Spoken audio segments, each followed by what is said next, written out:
start, and there'll be some announcements. First, I want to... Mr. Chairman, you need to do the roll. Oh, okay. Vote aye if you're here.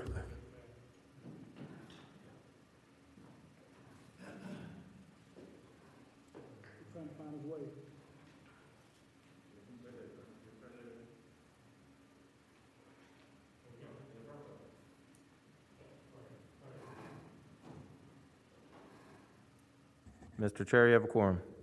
All right. I'd like to recognize at this time Senator Spruill for an announcement with respect to some energy-related bills that are going to subcommittee and when the subcommittee will meet. Senator Spruill. Thank you, Mr. Chairman. The subcommittee on energy will meet Wednesday morning at 8 a.m. in this room, I believe. Is that right, Hobie? This room? Mr. Senate Room East, across the hall. Senate Room East across the hall. Again, the Energy Subcommittee will meet 8 a.m. Wednesday morning at Senate Room East across the hall. And these are the bills that we are taking up. Senate Bill 1247, Senate Bill 1284, Senate Bill 1292, Senate Bill 1295, and Senate Bill 1420. These are the bills we'll be taking up Wednesday morning in the subcommittee. Thank you, Mr. Chairman. All right. I'll need a motion on, also I want to announce Senate Bill 1289, Senator Servill's bill will go by for the day. So starting at the top, Senator Hashmi has requested that her bill be struck. That's 1358, so I need a motion. So moved. All right, it's been moved and second. Recorded? Or, all those in favor of voting to strike 1358, vote aye.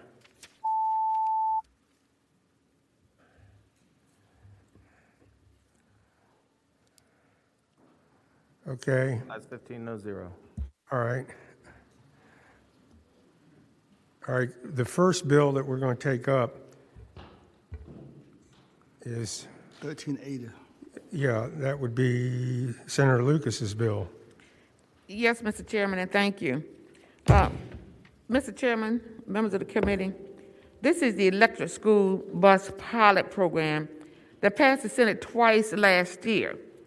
And of course, as you remember, we ran out of time because of the House schedule. The bill authorizes an electric utility to do a pilot project for up to 1,250 electric school buses in its territory.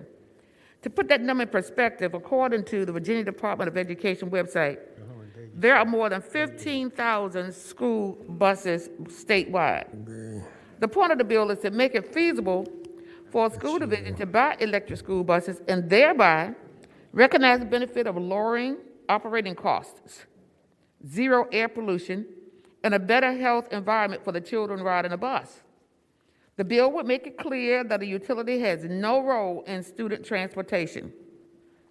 The cost of the pilot program would be less than $1 per month for a typical residential customer. The school division would continue to own the school bus. The utility would own the battery and the charging equipment for the battery. The school division would use the bus as normal to take children to and from school safely. In off hours, the utility would use the electric battery to help store energy for the grid and help balance the grid. It is a win-win situation. I would note that last year, there were some who argued that in the boom economic times, we were in this program was not needed and the school divisions could just find the buses themselves. I'm not hearing that at all this year. And I'm disappointed to say that while this bill went through the Senate twice last year, there are a couple of organizations that apparently opposed it last year that did not actually mention their opposition to me. I'm open to addressing reasonable concerns in the body, but the Senate has a position on the bill that I strongly suggest that we not renegotiate with ourselves to this bill. I realize I realize that I'm open to any reasonable concerns. I have seen the emails, and of course, Mr. Chairman, we can probably work through those. But with that, Mr. Chairman, I just move that the bill be reported, and I know you have speakers. Each side will get a grand total of 3 minutes. So keep your testimony as brief as possible. And will those who are in favor of the bill raise your hand on the Zoom? Okay. All right. The first speaker will be, is that Ms. Bond? You were in favor, right? Catherine Yes, Bond? yes, Mr. Chairman. Okay. This is Catherine Bond. All right. Go ahead. Good afternoon, Mr. Chairman and members of the committee. I'm Catherine Bond with Dominion Energy. Today, I'm joined by Chrissy Noonan, who can also help answer any technical questions related to the language in this bill. And with gratitude to the patron, we are supportive of Senate Bill 1380. There's 3 high-level benefits that I'd like to discuss today. One related to emissions, another related to grid stability, and lower costs for school districts. I'll be brief. First, the bill would help reduce emissions from school bus fleets across the Commonwealth. Replacing just one diesel bus with an electric bus can eliminate 54,000 pounds of greenhouse gas emissions per year. Secondly, the buses can be used as vehicle-to-grid resources to both store energy and stabilize the energy grid when they're not being used for student transportation. Thirdly, electric school buses are expected to be about 60% less expensive to operate and maintain for school districts than their diesel counterparts. So thank you again to the patron for her work on this bill, and we hope members of the committee will support it as well. Thank you, Mr. Chair. Thank you. Ms. Newman, you're next. Thank you, Mr. Chair, members of the committee. Chrissy Noonan with Reed Smith. I am just here to answer any questions, technical questions you may have about the bill or the program. Thank you so much for your time, and we support this bill. Okay, 1 minute and 35 seconds left for the pros. Ms. Wiggins, you're next. Thank you, Mr. Chairman. Dana Wiggins with the Virginia Poverty Law Center. We really appreciate Senator Lucas working with us and look forward to sort of looking at the equity issues that we raised, but we appreciate her attention and time on this issue. Thank you.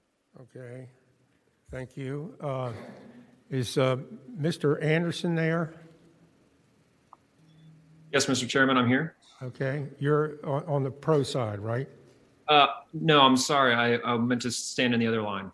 Okay. Tom Stevens, that's you. I don't believe I'm signed up, Mr. Chairman. All right. All right. Are there any more? Matthew Stanley. All right.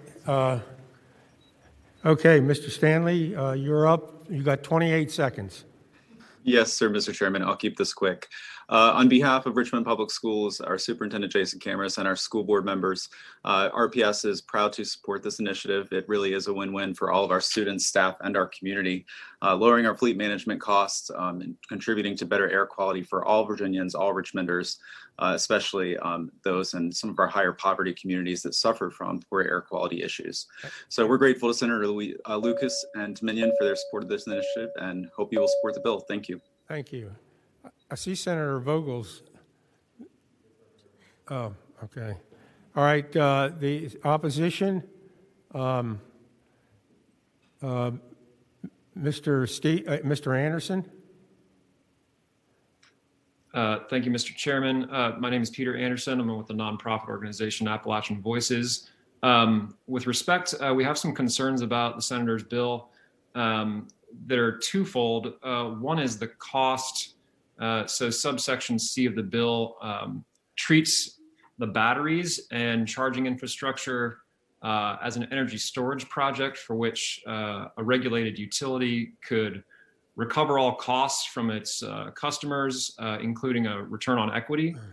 So our concern is that we'd be having, you know, ratepayers pay an extra, you know, the profit margin on top of the charging infrastructure, whereas these buses and the charging infrastructure could be financed by a more equitable method. We think that, you know, people pay electricity bills because they have to, whereas something like the tax policy would be more appropriate to finance investments in electric school bus and their batteries and charging infrastructure. So you would, let me get this straight, you would prefer that Dominion sell these very expensive buses and recover it that way from the school system? Is that what you're saying? That's your preference? My preference is that a school system entertain competitive bids for buses and the charging infrastructure and the batteries. Yeah, I don't think too many people are willing to donate electric buses. And that way customers aren't paying the additional return on equity in addition to the cost of the infrastructure. All right, thank you very much. Next is Mr. Cleveland, you're in opposition. Thank you, Mr. Chairman. This is Will Cleveland from the Southern Environmental Law Center. We are in opposition to the bill for similar reasons to Mr. Anderson, that having electric utility customers pay for these bills as opposed to the general populace of the Commonwealth is not the best way to go about electrifying the school bus fleet, although we do certainly agree with that as a goal. We just don't think this is the best vehicle to do it. Thank you. All right. Mr. Chairman, next we have Will Gordon. Or sorry, Wyatt Gordon. Wyatt Gordon, you there? Hey, I am. Sorry, it was just taking me a moment to get Okay. hooked in here. Yeah, I also wanted to speak in opposition on behalf of Virginia Conservation Network. One of our concerns with this bill is that it prioritizes grid stabilization. So it really puts the utility forward and doesn't think about public health as the ultimate. Another version of this bill would actually be distributing buses based on where asthma and respiratory illnesses across the Commonwealth are worse. So we are in opposition. Okay, is there anyone else in opposition? No, Mr. Chairman. That's it. All right, the bill is before us. Mr. Chairman, Mr. Ravel. Mr. Ravel, I have a question. Scott, Delegate Senator Surville. Thank you, Mr. Chairman. I had a quick question. I'm not sure if it's for the patron, maybe somebody else can answer it, but last session, I carried a bill that passed which authorized or found up to 2,700 megawatts of energy storage capacity was in the public interest, and it has a limit per project of 500 megawatts per project. I was curious if somebody could tell me what the total megawattage is of these 1,200 school buses. Maybe Ms. Bond might know that. Catherine. Ms. Bond, Catherine Bond, are you there? I don't believe she's there. All right, maybe I'll get the answer I'm offline. here. There you are. You got it. Did Yeah, you hear sorry, the it question? just takes a second. Yeah, it just takes a second to get back in the queue, Okay. Mr. Chair. Yes, I'm just looking that answer up for Mr. Chair for Senator Surville. I will have it for you momentarily. Okay. I think Chrissy Noonan is also available. What's the if cost? needed. What's The that? total, Those buses the total, cost? Mr. Chair and Senator Surville, the total storage will be approximately 275 megawatts of the 1,250 buses. Great. Okay, it's about 10% of the bill from last year. Thanks. What's the Yes, sir. total Thank you. cost of one of those buses? It can range upwards of $300,000 depending on all the features, depending on whether it includes things like Wi-Fi and seatbelts and so forth. And I think you're giving the buses to the schools. Is that correct? Mr. Chair, yes. So we would be paying the difference. So the school would end up paying the same amount they would for a diesel bus, and we will supplement the difference, which is essentially the cost of the battery in the bus. So the school pays no more than they would for a diesel bus, and they get an electric bus and the charging infrastructure in exchange. Right. Okay. Are there any other questions? No, Mr. Chairman, I just want to remind the committee that we passed this bill twice last year, and I'm just requesting that we stay with that decision and pass this bill for a third time. Mr. Chairman, with that, I move report. All right. That has to go to finance. Mr. Chairman? Did you have anything else? All right. Mr. Chairman, I'm figuring out if the the school is paying part and the rest is by the menu, why it's going to finance?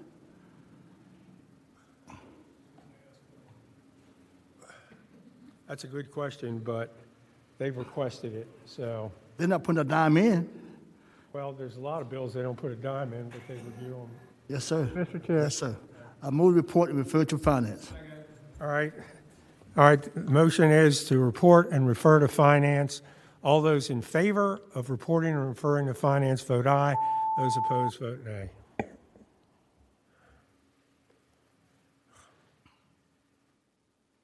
Ayes 13, noes 2. All right, the bill is reported. Chairman, I think Jennifer McCullough was the one I asked Yes. about. Is Jennifer McClellan, is she out there? Yes,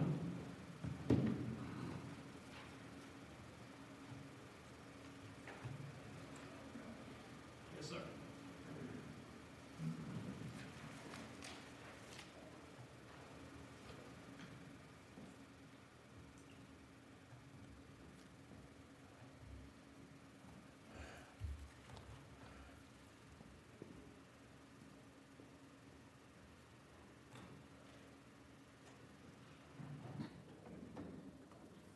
Welcome, Senator McClellan. Mr. Chair, I have Senate Bill 1310, which is a reminder, is the Domestic Worker Bill of Rights. Okay. And I want to sort of take this back up 10,000 feet for a minute. Domestic workers are among the fastest growing workforces in our nation, with over 60,000 here in Virginia, 90% of which are women, and half of all which are women of color. Historically, nannies, housekeepers, home health care workers have been excluded from basic labor protections that were put in place in the 20s. In part, this was intentional because these were jobs that were originally done for free under slavery and then were limited jobs available to African American women. And as part of Jim Crow, they were excluded from minimum wage, workers' comp, the Human Rights Act, our OSHA laws, our unemployment comp laws, not just here in Virginia, but throughout the South and at the federal level. As a result, this essential workforce that is among the fastest in the country has not been given the same protections that other workers have been given, and yet they literally perform work that have allowed millions to enter the workforce themselves, particularly women. And I understand the value that domestic workers have provided because on my mother's side of the family, originally from the Gulf Coast of Mississippi, for my grandmother, my great-grandmother, my aunts, and for a time my mother, those were the only jobs available to them. Here in Virginia, particularly during the pandemic, domestic workers have been hit incredibly hard. What this bill does, well, last year we removed the exemption from the minimum wage for domestic workers. And we put a working group together to look at how to remove other exemptions in the code. What this bill does is remove the exemption for domestic workers from the Human Rights Act so that they now will be subject to our anti-discrimination laws. It expressly makes clear that the Department of Labor and Industry's health and safety standards can be applied for domestic workers, which is codifying their current practice right now, but that practice could change with different administration. And then makes domestic workers eligible for workers' comp by including in the definition of an employer anyone who hires a domestic servant as defined by the bill. For the Human Rights Act, the definition of a domestic worker tracks with federal anti-discrimination laws. For the other two provisions, the definition tracks with what we adopted for the minimum wage last year. I know there are a number of people who want to testify on behalf of the bill. All right, before we get to that, questions by the members of the committee. Mr. Chairman. Senator Bell. Question, I know when you presented the bill before and you were going to go back and work on it, are there any amendments or any changes that you're bringing based on the discussions we had before? I do not have an amendment. However, I did talk with, we reached out to the Workers' Comp Commission. There is still an exemption for casual workers. I think some of the examples that were given at the last committee meeting, I believe, would fit within the definition of a casual worker, and that exemption still applies. Mr. Chairman. Senator Bell. I guess my concern is, like last time I asked a question about landscaper, and in the definition on line 20 for domestic worker, it says gardeners, and then also as handyman, so I would assume that would apply to any kind of lawn care? The definition on line 20 is for the Human Rights Act only. That tracks federal law. For workers' comp, the definition for domestic service is found on line 371, Mr. Chair, Senator McClellan. Okay. Line 371. 371.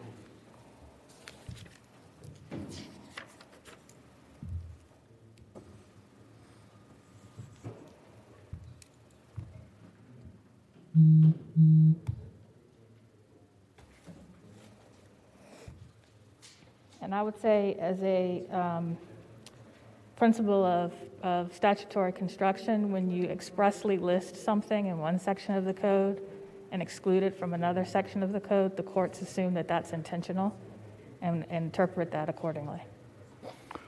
Mr. Chairman, I thank the patron for the answers. I guess my concern is on 371 for domestic services. It says related to the care of an individual in a home or the maintenance of a private home or its premises. Would that include, again, things like lawn care? Because if we're talking workers' comp, if you have 3 people, it seems pretty easy to get to 3 with that definition. I mean, that would be up to the Workers' Comp Commission or the courts, but I think, again, because we expressly list out in the definition for the Human Rights Act purposes, gardeners, handymen, et cetera, and we don't in the Workers' Comp provision, that both the Workers' Comp Commission and the courts would read that to assume they're not included in the definition of domestic service. Mr. Chairman. Surville. Senator Surville. I have a question for the patron. Wouldn't it just be a lot easier just to specifically say that domestic workers aren't in workers' comp instead of hoping that they connect the dots and read it the same way that we're reading it? Wouldn't that just be a simpler way to get them out of workers' comp to make sure? Because that's a real concern to a lot of us, because if it turns out that workers' comp applies, you could have somebody that get hurt in your house and it's not your fault at all, but you're liable for it. And there's, I think, some kind of penalty under workers' comp also. If you have, for example, somebody that mows your grass and somebody that, cleans your gutters, plus somebody that works in the house, all of a sudden you got 3 and you got liability. So it just seems to me if there's a concern about workers' comp, we just put in a specific exclusion in, that would solve the problem. That's the will of the committee. I think I want to make absolutely clear, though, that the way this bill is written, if you hire one domestic servant, you are an employer, and you will have to have workers' comp insurance for that domestic servant. Even if they only work a half a day a week? Yes. Mr. Chairman? Wait, let me get an answer. Under the definition, if they are considered a casual worker, then no. And there is case law under the Workers' Comp Commission as to what casual workers are. But if you regularly employ them as a domestic servant, then yes. It's only 5 hours a week. Mr. Chair. That's because you're changing in line 288 the basic definition of employee from someone who's employed in the business of the employer to someone who's employed by the employer. So it applies to yard work, it applies to everything. No, it's still an employer. The only thing we're saying is if you engage an individual to perform domestic service, then you fall within the definition of an employer. Mr. Chairman, But that's not what Line 288 says. Senator Obenshain. let me tell you what 288, this no. does. This says if they are regular and certain, they are covered by this, and you have to have workers' comp coverage. So if you have somebody who, to Senator Bell's point, comes once a week to cut your yard, and it takes them 1 hour to cut your yard, they are regular.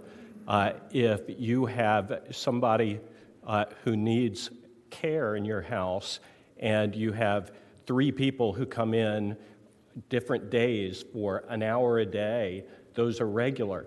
And the consequence of not having workers' comp is if they are hurt, and it is partially,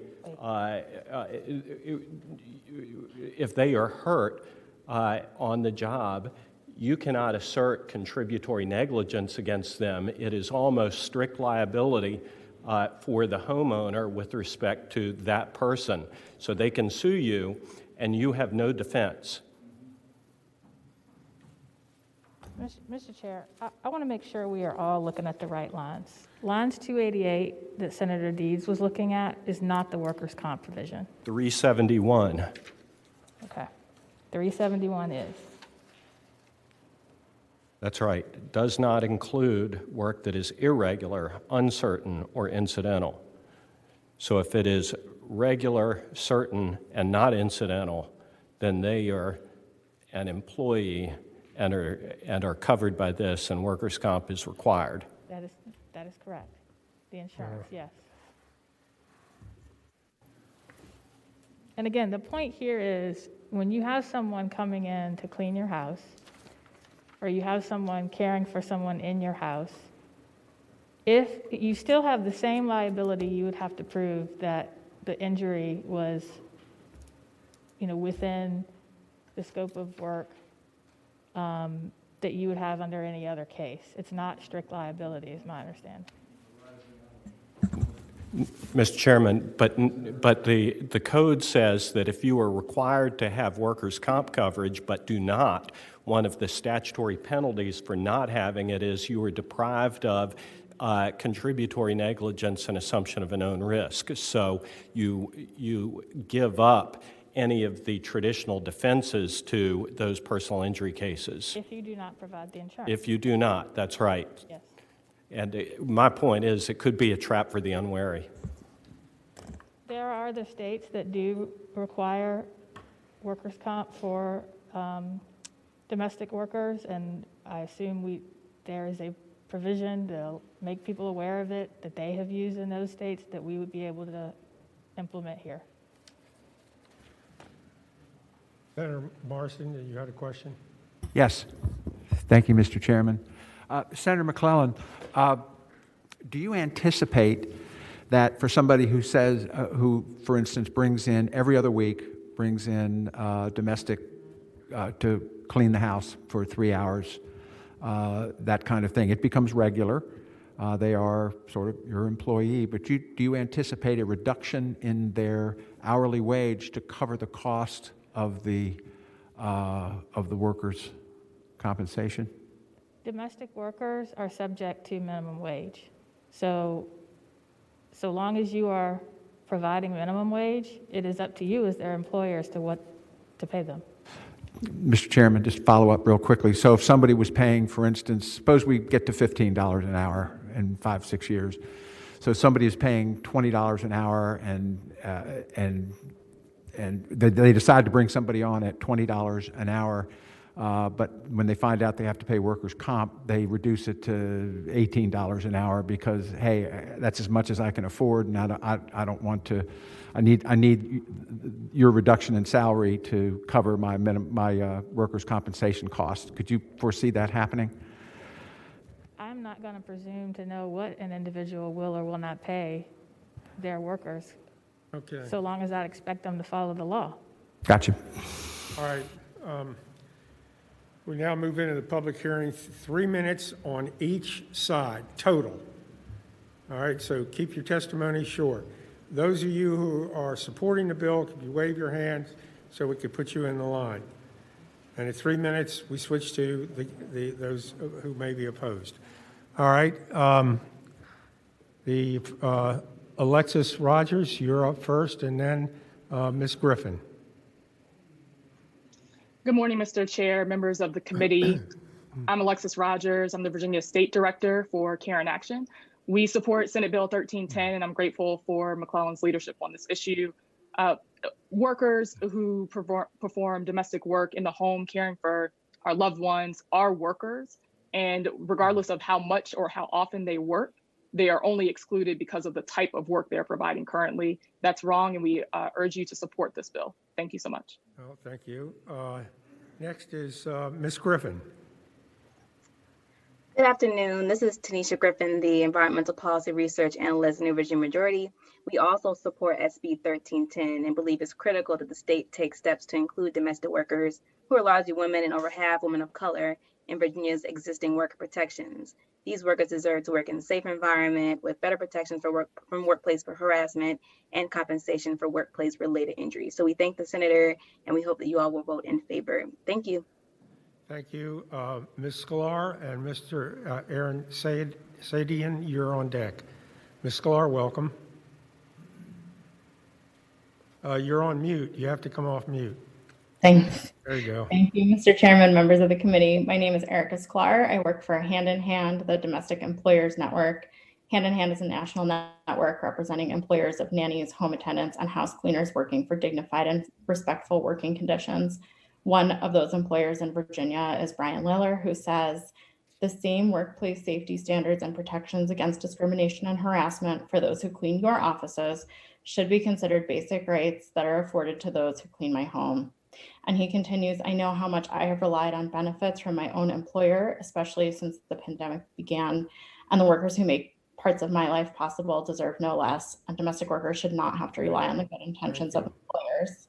Right. Thank you so much. There's less than a minute to go, and there's 3 speakers. Mr. Boyd, then Ms. Mays, Doris Kraus-Mays, and then Ms. Rogers. Mr. Sadin, you're up. Yeah, I'll pop in. I'll be fast. Thank you, Mr. Chairman. My name is Aaron Siedian. I run a cleaning business called Well Paid Maids. We operate, among other places, in Northern Virginia. I support this bill because I'm an employer, and I know that these laws, these protections, they're not burdensome. This kind of stuff is table stakes, and frankly, my customers expect it and like the fact that we provide this because my employees are just that, regular W-2 employees. But there's no reason that anybody who does domestic work shouldn't be covered by these things. It's not a burden. Thank you. Out of curiosity, what do you pay per hour? $17 an hour is our starting wage. All right, Mr. Boyd, you're next. Good afternoon, Mr. Chairman of the committee. As part of Virginia Interfaith Center for Public Policy and People of Faith, we just want to lend our support to this legislation and hope that the committee does as well. Thank you. Ms. Mays, you're up. Yes, Doris Kraus-Mays with the Virginia AFL-CIO, and we support the bill. Thank you. All right, Ms. Rogers. Mr. Chair, I've spoken. Oh, okay. All right, any opposition? If there is, raise your hand. All right, doesn't look like there's... Mr. Chair, we have Joe Hudgens raising his hand. Who do we have? Good afternoon. Okay. I'm Joe Hudgens with the Independent Insurance Agents of Virginia.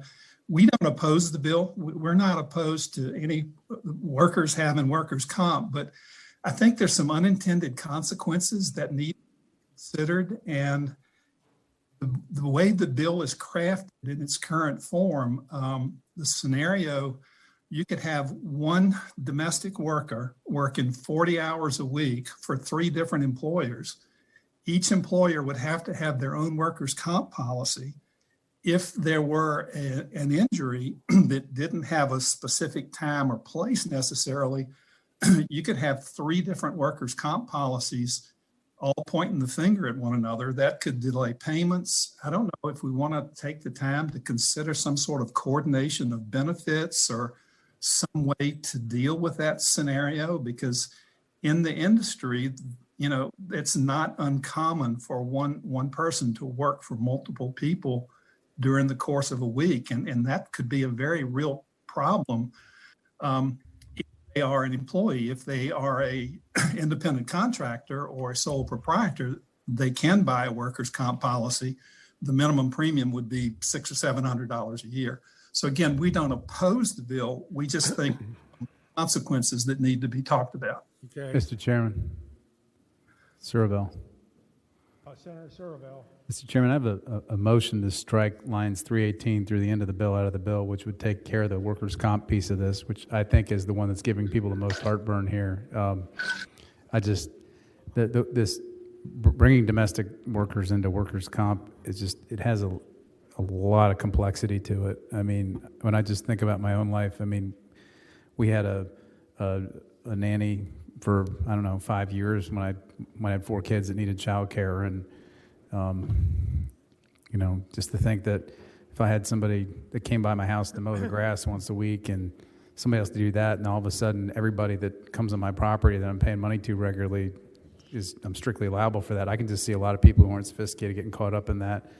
And with this coordination of benefits problem I just heard, there's more we need to look at if we're going to go with that direction on this. The non-discrimination, I think, is a little easier, but the workers' comp can present some real issues, and so I make that motion.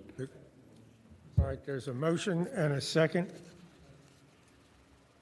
Mr. Chairman, I have a question. I have a question first for the patron. Let's suppose that you have an individual that works for 5 different people a week, 5 different homes a week, and over the years develops a back problem. Which home pays? Mr. Chair, that's no different than any other employee that works for multiple employers. That is Well, who worked out. pays?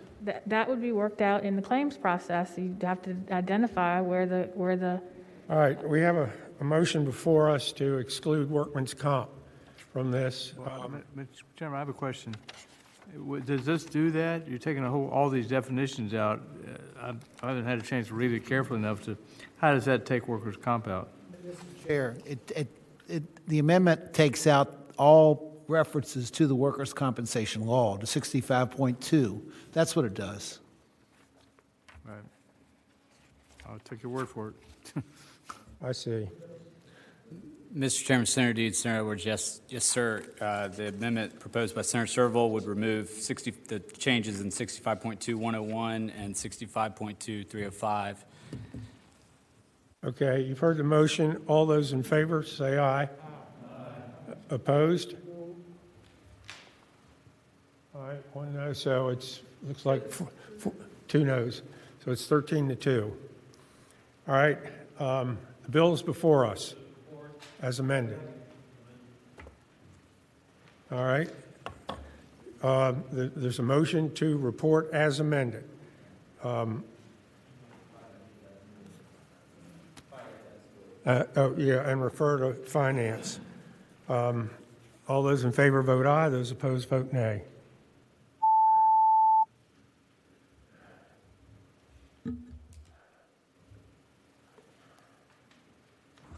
Ayes 12, noes 3.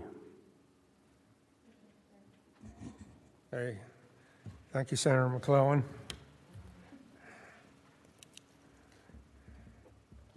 That's reported. All right. 1159 goes to Senate Bill. That would be Senator Favola. Is she here? I think she's out. Oh, okay. First, we'll hear from Senator McPike on, what's it, 1269? Okay, you're up. Thank you, Mr. Chairman. And I do have a substitute. As you might recall, last time we passed it by for the day, for last week to give a chance to work through stakeholders. And so I'd ask the clerk to make sure that the substitute is available to the committee.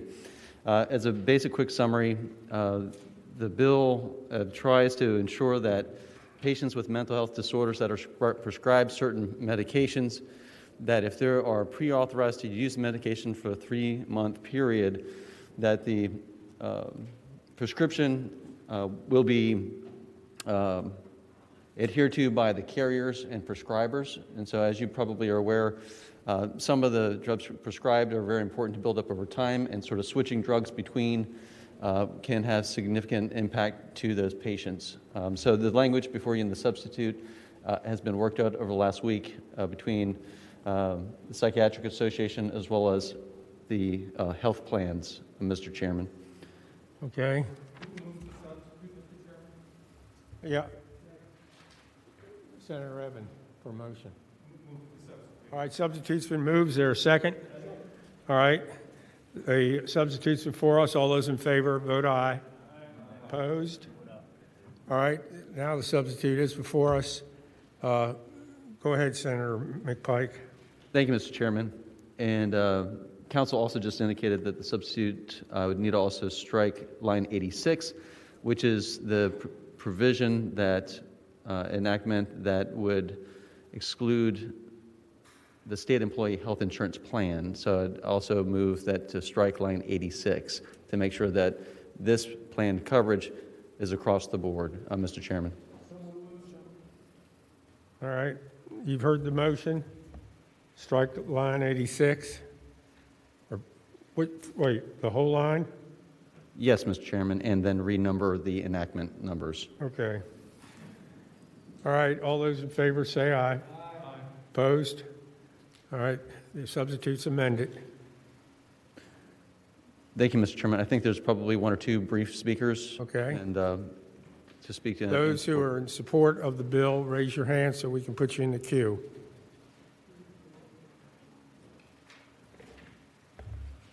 Mr. Chairman, we have Doug Gray. Doug Gray. Followed by Mark Hickman. All right. Doug Gray, Yep. welcome. Mr. Hickman should have gone first. I just wanted to thank the patron and the proponents. Mr. Hickman is the proponent for working with us on the language of the bill. Okay, thank you. Doug, Mr. Hickman. Yes, thank you, Mr. Chairman, members of the committee. Mark Hickman, representing the Psychiatric Society of Virginia. I'll be brief, but wanted to speak to the bill for a minute. PSV thanks Senator McPike for his leadership in patroning this legislation that we strongly support to prevent disruptions to vital mental health treatment, which is often individualized and takes time for a patient to become stable on. The bill prevents additional prior authorization from being required after the initial prior authorization is approved, if the patient has been on the medication for at least 3 months and the drug meets the other conditions stipulated in the bill. I want to also thank the health plans, Doug Gray, and all the stakeholders for coming together on this compromise that we worked hard on. In addition to PSV, I've been authorized to share that the Medical Society, the American Academy of Pediatrics Virginia chapter, the Virginia College of Emergency Physicians, NAMI Virginia, and Mental Health America Virginia support the bill. Thank you again to Senator McPike, and I urge the committee to vote yes on this legislation. Thank you. Karen Addison. Is that Karen? Did you say Karen Addison? Yes, sir, Mr. Chairman. Hi, Karen. Hello, good afternoon. I just wanted to echo the comments. Karen Addison with Trauma and Pepper Strategies for the Pharmaceutical Care Management Association, the Association of Pharmacy Benefit Managers, and we also appreciate the Senator's support and like this good bill like everyone else. So thank you. Mr. Chairman, there are no other speakers. Pardon? There are no other speakers with their hands raised, sir. All right, is there any opposition? No. Okay, motion before us to the report. There's a motion to report the substitute as amended. All those in favor of reporting the substitute as amended to Senate Bill 1269 vote aye. Those opposed vote nay.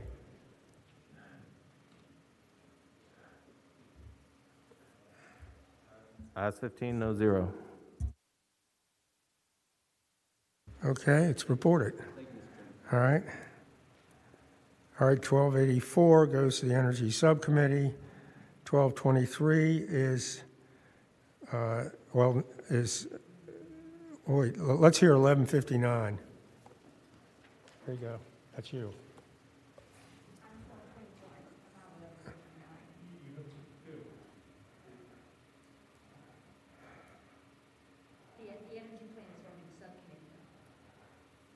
Uh,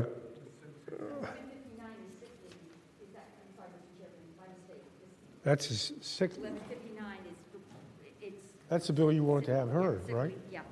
That's what I called.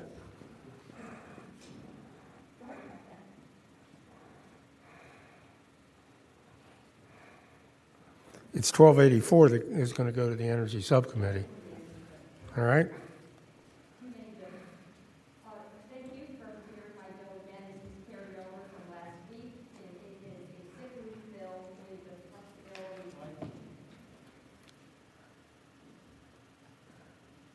I'm sorry, my bill was carried over from last week, Senate Bill 1159. It is a sick leave bill that would require employers to be flexible and allow employees, full-time employees, to use up to 5 earned days of sick leave to care for a family member.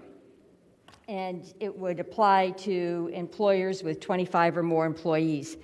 One of the issues that came up at the last hearing here before the committee was the definition of family member. We changed the definition. We said immediate family member means an employee's biological step, adopted or foster child, spouse, grandchild, grandparent, or parent. So we sort of narrowed the definition a bit, and we took out any reference to an employer being able to check an IRS form. And then the other issue that came up before the committee had to do with if there had already been a negotiated contract, for example, a collective bargaining agreement. So we added sections F and G, and that's in the substitute before you. And I will move that we adopt the substitute. I just went ahead and explained it. I just want to note that in section F and G, this language had been approved in my paid sick day bill in 2020. That was voted out of this committee by a vote of 12-3. Mr. Chairman, can I move the substitute so we can get it before us on the system? It should be up now, Mr. It is? Chairman. Okay, thank you. All right, there's a motion for substitute. Is there a second? Second. All right, all those in favor of adopting the substitute to 1159, say aye. Aye. All right, those opposed? All right, substitutes before us.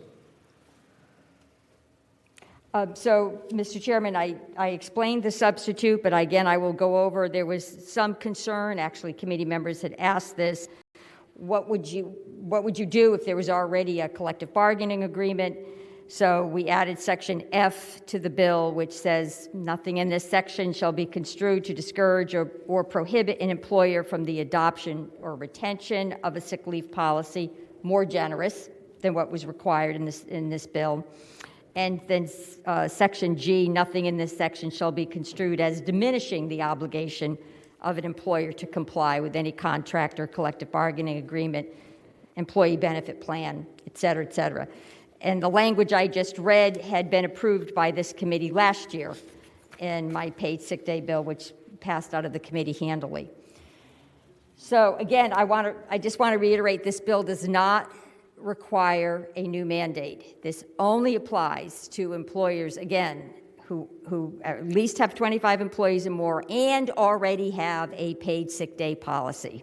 We're not telling them they have to have one. We're saying if you already have it, show some flexibility. The reason we're doing this is we really want to enable women in particular to get back into the workforce and to provide some kind of safety net so folks don't have to choose between working and taking their child to a doctor or taking their child to get a vaccine. So that's the bill. All right, so let me just be sure I'm clear. Let's say they took off, those 5 days would be subtracted from the amount of sick leave they had left. Correct. Okay. Yep. Chairman. All right. Questions? Senator Norman. Obviously, in my middle age, I'm getting a little jaundiced, so don't take umbrage at this question. Do I have your assurance that you're not coming back next year and with a mandated requirement on employers that employ 25 employees or more to have a sick leave policy? I am not in the category of a mandate at this point. So I don't know what you're asking me. I mean, I'm asking if this is the incremental creep towards requiring employers. I wouldn't say that this is an incremental creep. I would say this is a tool in the toolbox. It's a pretty narrow tool. Most of my friends would say this isn't anywhere near building a bridge to where some folks want to go. They would say that this is just flexibility. So I don't think I'd make an analogy the way you just did. Mr. Chairman, I'm not looking for an analogy. I'm looking for whether or not you're opening the toolbox and you're putting the first tool in there that is going to lead to a full toolbox requiring employers with 25 or more employees to must have a policy. Again, that's not the bill before you. I don't know what I'm going to do next year. I don't know what another lawmaker might do, but Thank you, I mean, Mr. at Chairman. the end of the day, you're going to be listening to business interests as well as many interests before you. Thank you, Mr. Chairman. That answered my question. Okay. Any other questions of the patron by the members of the committee? All right.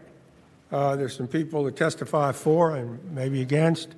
All right. Those who are going to speak, and here's our policy. You get total side. Each gets 3 minutes. So don't spend a minute or two talking because other people want to talk. So those who support the bill, wave your hand so you can be put in the queue. Wave your hand so you can be put in the queue. All right. We have Ms. Bobo and Ms. Snyder. Ms. Bobo, you're up first. Welcome. Yes, thank you, Mr. Chairman. I'm Kim Bobo, Executive Director of the Virginia Interfaith Center for Public Policy and a member of the Virginia Paid Sick Days Coalition. First, I want to recognize and thank Senator Favola for all her hard work and leadership on paid sick days. Virginia Interfaith Center supports requiring employers that already offer paid sick days or PTO to allow it to be used to care for a sick family member. Many parents can't take a sick day to care for a sick child, so they send their children to school sick. Ask any teacher in low-income communities about this. This is a modest change, a point of flexibility that would support families and slow the spread of illness, especially in schools. I do want to note two things. We believe this benefit should extend to all size businesses, and we hope that this committee will look later on at opportunities to overall expand paid sick days. And thank you again, Chairman and Senator Favola.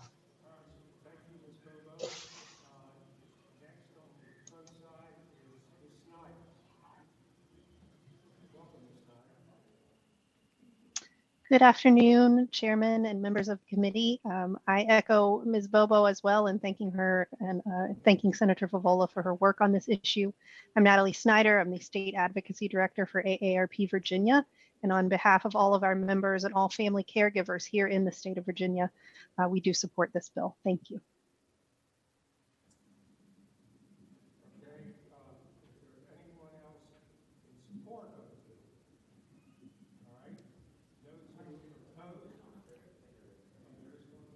Mr. Chairman, we have Michelle Satterland and Jeff Palmore. I'm not sure if they're for or against. I don't think they're in support. No.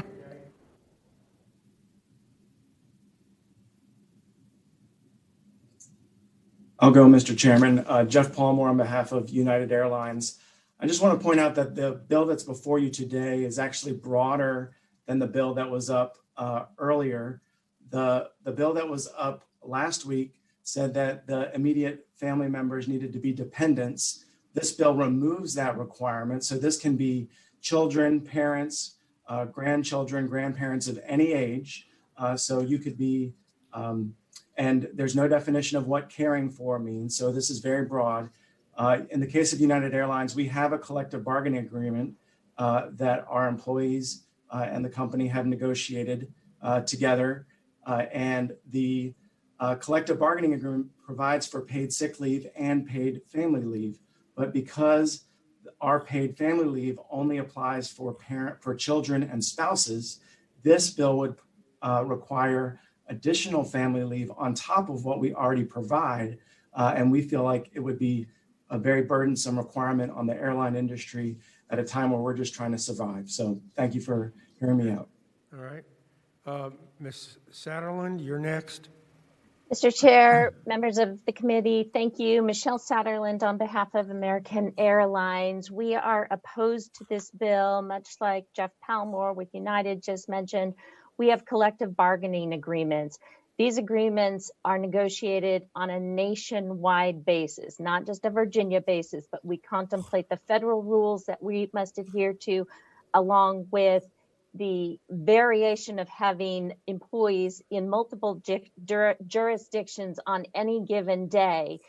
Having to deal with state, what is essentially HR policy, would require us to open up these collective bargaining agreements. And if states all started doing this, we would never have a solid collective bargaining agreement. We'd be reopening it every year. So we ask that you oppose this bill. We have asked the senator to exempt employees who are covered by a collective bargaining agreement. I think that's a fair ask, but so far that has not gone anywhere. So we ask for your opposition to the bill. Thank you. Mr. Chairman, the last speaker with their hand raised is Robert Melvin. All right, Mr. Melvin, you're up. Mr. Chairman, members of the committee, Robert Melvin with the Virginia Restaurant, Lodging, and Travel Association. I'll be brief. We have concerns about this measure based off of the fact that we think that it could be challenging for some of our folks who currently do offer paid sick leave, but would then have to go and utilize it for this purpose. So our concern is that it could go and create issues for those in those instances. So we would ask you to oppose this measure, but we also are supportive of Senator Favola's other measure, which move forward. Mr. Chairman, Surville or Newman has his hand up too. Senator Newman, then Senator Surville. Mr. Chairman, just to be clear, if you have a union collective bargaining agreement like my company, it looks like this trumps that.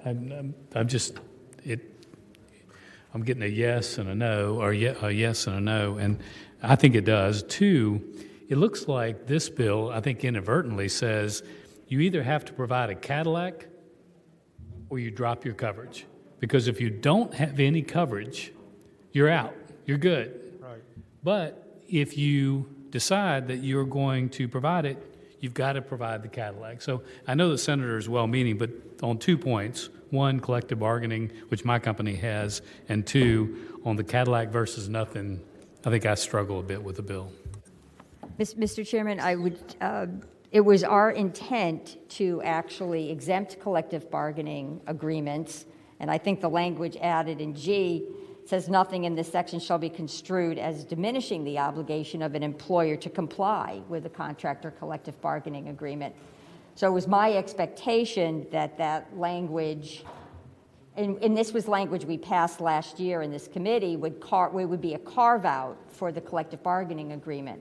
If I'm incorrect, then I would like General Counsel to. Mr. Chairman. Sure. Senator Newman. But maybe Tom, I don't see it. So. Mr. Chairman, Senator Favola, Senator Newman, Senator Favola is referring to subsection G on line 37. I don't think that exempts collective bargaining agreements. I just think it says if they provide a more generous, if their policy is more generous in the agreement, then this section does not apply. Mr. Yeah, Chairman. it's not the same. All right, Chairman. Senator Surville and then Senator Norman.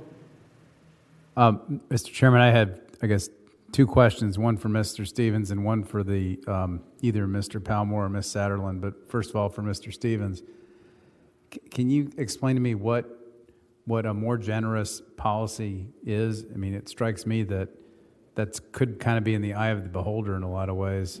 I mean, obviously you can count days or whatever and say one's got 5 days, one's got 6 days, or something. But where this thing is saying that you got to count sick leave towards family leave or family leave towards sick leave, there could be some nuance in there that would seem to me that ambiguity could create some uncertainty. Would you agree with that, Counsel? Mr. Chairman, Senator Surville, a more generous sick leave policy is not defined in the bill. Mr. Chairman, I had a question for Satterlund or Palmore, if they're still on the line. And I guess my question is there any other state that does it this way, or do all these other states just have a really explicit collective bargaining carve-out? Different states deal with it different ways. Some states exempt the airlines through the Railway Labor Act. Some deal with it through collective bargaining exemptions or different approaches. But I think this is it's developing in other states for sure. Mr. Chairman. Well, hold on. All right, Senator Norman, then Senator Sproul, Senator Edwards, Senator Marston. We got to move on. Thank you, Mr. Chairman. I have this unusual affectation with monitoring what my colleagues in the House of Delegates are doing. Don't use those big words around us. And here's a big word. Here's the genesis of my questions to Senator Favola. There's legislation working through the House of Delegates that is going to require all employers who have 25 or more employees to have mandated sick leave. So we talked about coordination of benefits. So when I hear what we're doing on this bill and that one's coming over here, it is very apparent to me where we are going. And I think we need to look at it in a more global sense. All right. But, Mr. Chairman, there's several bills going through the House. One actually applies to employers of any size. The other did apply to employers with 35 employees or more. I don't know which bill was, but my bill is separate. I have no interest in going into conference with those bills. My bill is not a mandate. It's a flexibility question. So I view these as being on parallel tracks, not the same. Thank you. Mr. Chairman, I can't support this bill if it's deal with those companies like who have collective bargaining already. I thought the page from the bill said she thought that was exempt. So I want to know, to the page with the bill, okay, that we put something in there to exempt those companies that you thought had a collective bargaining? You said that you thought they were exempt. So can we? It's really not a carve out, Mr. Chairman, Senator Sproul. I think the way the language reads, and perhaps Thomas Stevens can illuminate more. This bill would set a floor. So collective bargaining agreements that are more generous, the employer would still be on the hook to provide a more generous plan. Mr. Chairman, to the patron, I thought you said earlier that those companies that have collective bargaining, they were exempt. Am I right about that? They're not currently exempt in the bill. They're not exempt. Chairman, then that's the only way I was supported that we put that in the bill, back in the bill, that those companies have collective bargaining, that they will be exempt. Okay. All right, Senator Edwards. Yeah, I would say exactly the same. We definitely need to have an amendment that exempts employers that have collective bargaining agreements. Typically, collective bargaining agreements are more generous than you're going to get anywhere else. And if they're not, they shouldn't be overridden by law, I don't think. But all right, thank you, Mr. Chairman. I agree with Senator Sproul and Senator Edwards that we need to exclude these collective bargaining agreements. In the next round of negotiations in a collective bargaining arrangement, they can put it in then, and make that adjustment then as part of that. But for right now, let's not change the game in midstream on folks like American Airlines who've bargained in good faith and come up with a plan for their employees, and now this disrupts that and creates an impossible situation for them. So I would agree with my two colleagues. Well, okay. Could you offer an amendment? I would be happy to. I would offer such an amendment to exclude and let staff work on the language. All right. It's fine with me. Is there a second? Second. All right. There's a motion and a second for an amendment that would totally exclude people with collective unions with collective or employers with collective bargaining agreements from this legislation. All those in favor, say aye. Aye. Opposed? Okay. The bill as amended. So move, Mr. Chairman, as amended. Second. All right, there's a motion and a second to report, and this has to go to Finance and refer to Finance, Senate Bill 1159 as amended. All right. all Mr. those- Chairman, I'm sorry, Surville. Senator Surville. I just have one more question, and I was trying to look it up, but train seems to be moving along. Council confirmed for me who an employee is. This references an employee in another title of the code instead of having it defined in the bill, and I was trying to understand whether there's like an employee threshold or whether if you have one person that works for you for 30 hours a week, whether you're in or what. Mr. Chairman, Senator Serval, the definition of employee in this bill references the title-wide for Title 40.1 definition of employee, and then qualifies it. I'm looking up 40.12 to get it in front of me. Yeah, me too.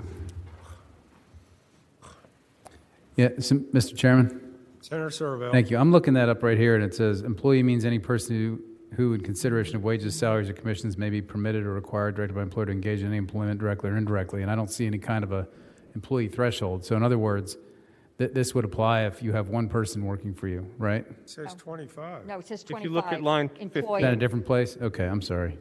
Okay, I'm good. Mr. Chairman. Senator Newman. Just to be clear, though, we have not fixed the Cadillac or nothing problem, right? Because what you can do if you don't want to do this is just drop your policy. Don't have sick leave for anybody.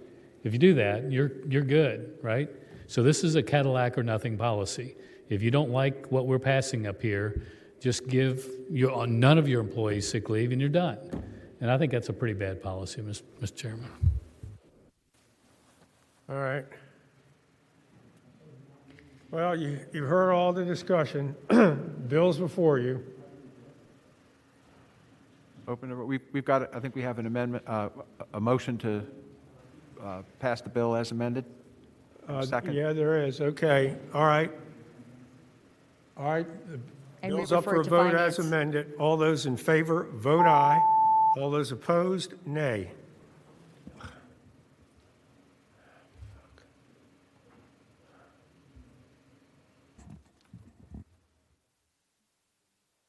It's got to go to Finance.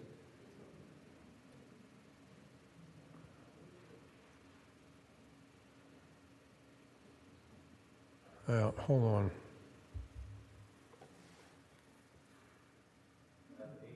As 8, no 7.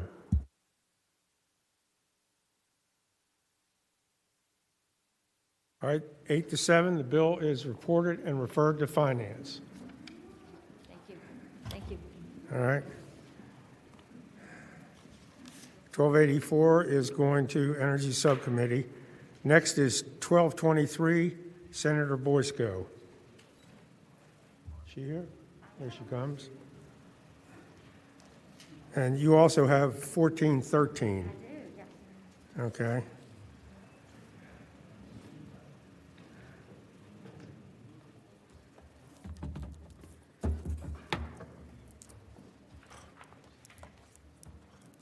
Okay, can you hear me, Mr. Chairman? Mr. Chairman and Yes. Members of the committee, today I have SB 1223, which amends the Virginia Energy Plan Code language to require an analysis of electric vehicle charging infrastructure. Last year, I requested that Secretary Valentine conduct a study on the electrification of our transportation system here in Virginia, and we learned some interesting but not surprising things. The report identifies transportation infrastructure issues are the top barrier for EV adoption, electric vehicle adoption. By incorporating and planning for EV infrastructure, we will facilitate policies to overcome these impediments.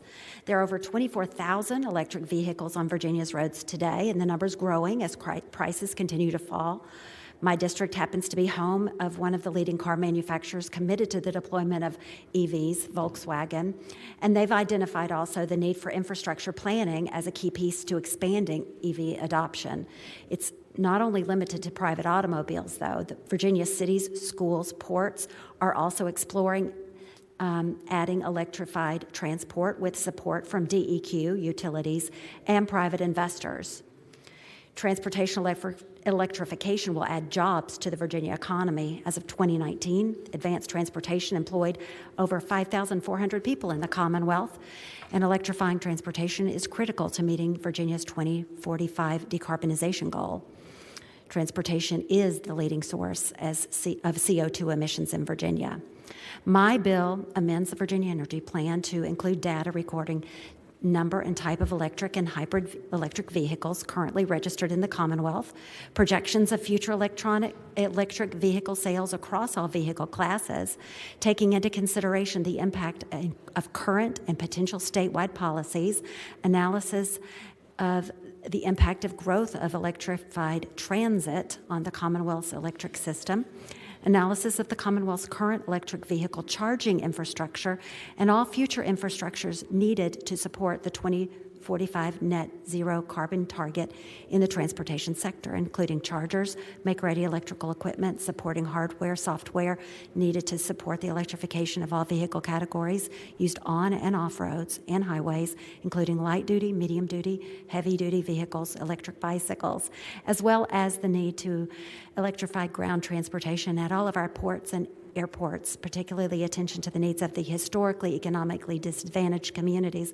as defined in 56-576 and any state or local impediments. I have several advocates here to speak in the bill, and I ask that you report it to the Senate floor. By the way, I hope they didn't spend much money on studying that, because I could have told them that there's an infrastructure and I wouldn't have charged them anything. It did not cost anything extra for the study, my understanding was. Because electric vehicles right now are less like 1/2 of the vehicles in Virginia.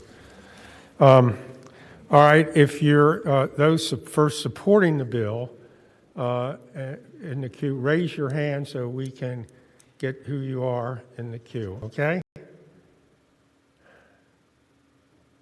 Mr. Chairman, first we have John Rust, followed by Harry Godfrey.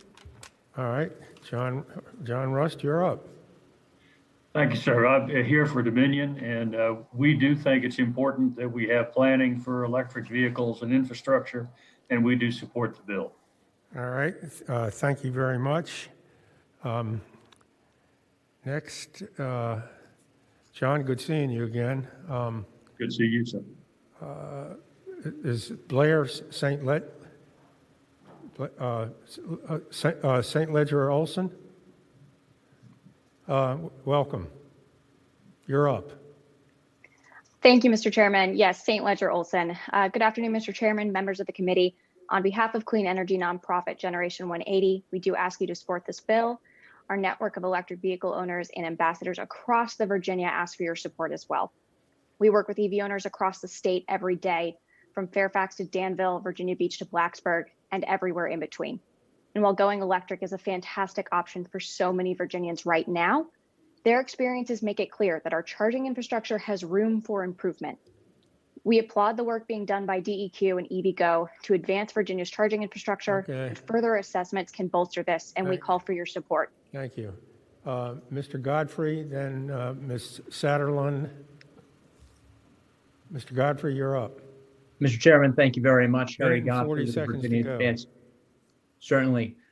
Harry Godfrey, Virginia Advanced Energy Economy. Very quickly, just a quick note, in the years ahead, Virginia's energy and transportation systems are going to grow even more inextricably interlinked.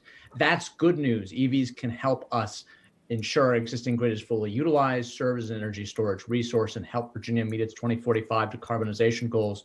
But to realize those benefits, we have to make certain we have the generation necessary on the grid and the infrastructure to support those EVs.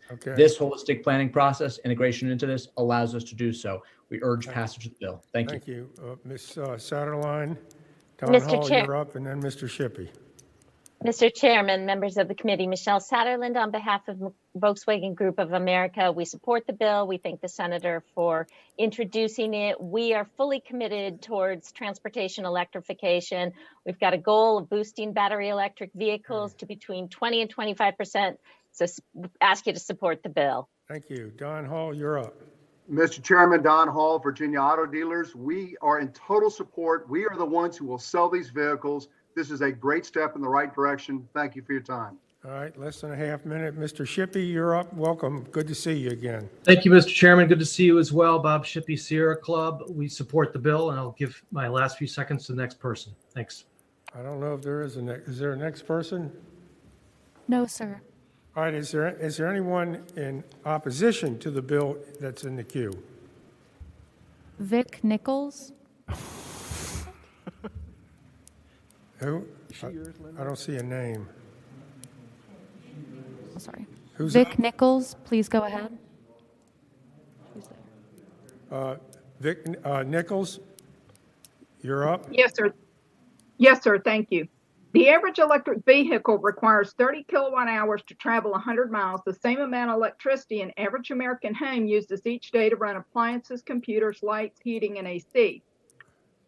In August 2020, California pushed grid operators to impose rolling blackouts for the first time since 2001. A combination of heavy AC usage, planned unavailability of power plants, limited options for importing power from neighboring states, and insufficient solar and wind generation led to an imbalance of electricity generation and consumption. As Stephen Berberich, president of the California Independent System Operators, which oversees the operation of the state's electric grid, told Sammy Roth of the LA Times, "We thought there would be adequate power to supply demand. We were wrong. There are too many bills that are coming out to push so quickly the same problems in California, in Germany, in France, Ohio, and Texas. Before we sit here and do the same thing that has already happened in other countries and other states, we need to sit back here and take a look at what our grid can take before we end up with rolling blackouts in an overheated August. Thank you.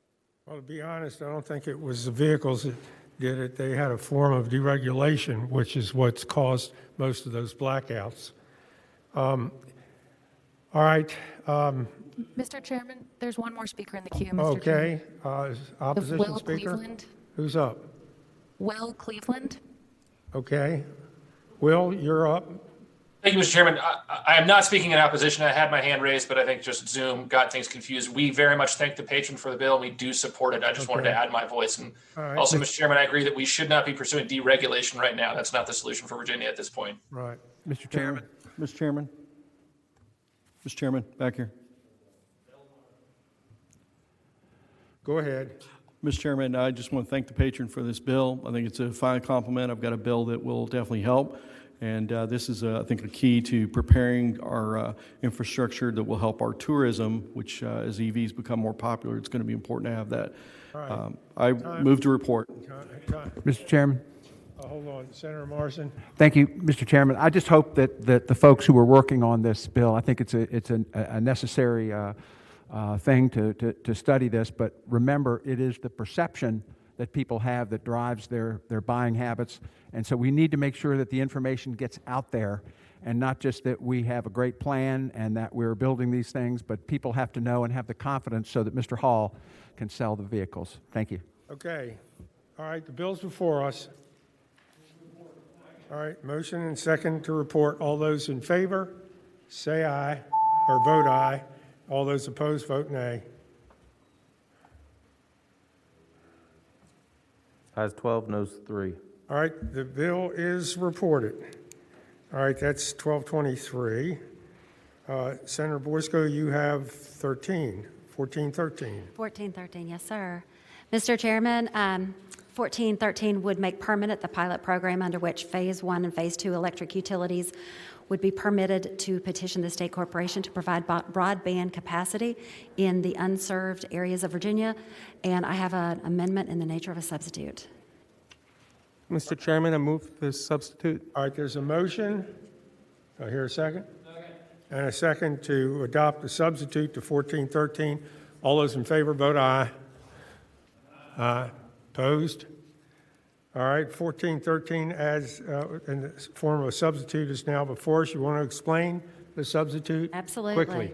Yes. So just line by line, The First Amendment is on line 27. The State Corporation Commission wanted more time to issue its final order, moving the first, it was proposed for 3 months, we moved it to 6 months. The Second Amendment was at line 43, language to ensure that the projects are commenced within 18 months and adding accountability for the utilities and internet service providers with reporting requirements. The third was a clarification of language defining unserved. The fourth removed the word non-governmental from the bill as introduced, allowing for both government and non-governmental internet providers. And that explains the changes in the bill.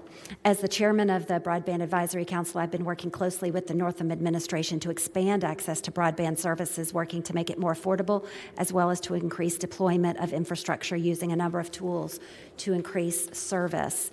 Over the weekend, I worked to iron out a number of differences with various stakeholders. I worked with the SCC on their concerns, as well as VCTA and the utilities, and we came to consensus. This is the Smart Grid Community Connection Pilot. It was established in 2019. It's proven successful in bridging the digital divide. We believe that it should become permanent, and I hope that you will support it. Okay, before us now is any questions of the patron? All right, Mr. Chairman, just wanted to thank the patron. There's a little bit of misinformation about this bill that public broadband couldn't already engage in this, and they can, and I want to thank the patron. Is this the same bill? It's a different bill. Different bill? Okay, I'll thank the patron anyway. Mr. Chairman, I have a question. Senator Edwards. I want to clarify, the amendment deleted the language non-governmental internet in Yes, it under did. 15? Okay, paragraph 15, okay. Thank you. All right, now we move to public part, each side. Oops, somebody got a question? Senator Newman. Mr. Chairman, I'm just kind of catching up here. Does the bill mean that a Phase 1 utility may enter this? And does it mean that they can recover costs no matter what the costs are in those areas? I see the 60 million is gone now, but is it, I mean, I don't want to use the exact word blank check, but is it basically a blank check that you can recover any amount? I could be misreading it, but is that the net effect of the bill? Thank you, Mr. Chairman, Senator Newman. So to clarify, they are definitely included in the RAC. However, they can then sell leases to other providers to do the service, the direct services, and then they can give back to the ratepayers over the life of that lease. So while it looks like at the beginning of the bill that's what the case is, actually there's a way to recover costs for ratepayers. Mr. Chairman, I think my question is there any limit on the amount ratepayers can be charged for this internet service? Mr. Chair, I'm going to phone a friend. This is getting very technical, and I would ask that perhaps the Chief Broadband Advisor, Evan Weinman, might be able to answer that. Mr. Chairman, we can just listen to testimony, may come out. If not, I'll ask the question at the end. All right. Those who are here to speak in favor of the bill, put your hands up so we can put you in the queue. All right. All right. First person is who? John Rust, please go ahead. Mr. Chairman, John Russell. Welcome. Thank you, sir. Again. On behalf of Dominion Energy, this is a bill which would basically make permanent the pilot that we had worked through a year ago. We think it's an appropriate bill. I think it gives us an opportunity to continue to spread the internet into the unserved areas. In response to the question of what is the limit on the cost, basically that's going to have to be approved by the commission that we approved, and it's net of what the rental is. Basically what we would be doing is leasing this service to the ISP, and it's only the cost in excess of that that would be a part of any application coming in, and the commission's got to approve that. Okay. Timothy McCormick. Mr. McCormick, welcome. Good afternoon, Mr. Chairman, members of the committee. Tim McCormick on behalf of the Virginia Cable Telecommunications Association. The VCTA is comprised of broadband providers here in Virginia. We'd like to thank Senator Boysko for her leadership on the bill, as well as the stakeholders who worked together on the amendments.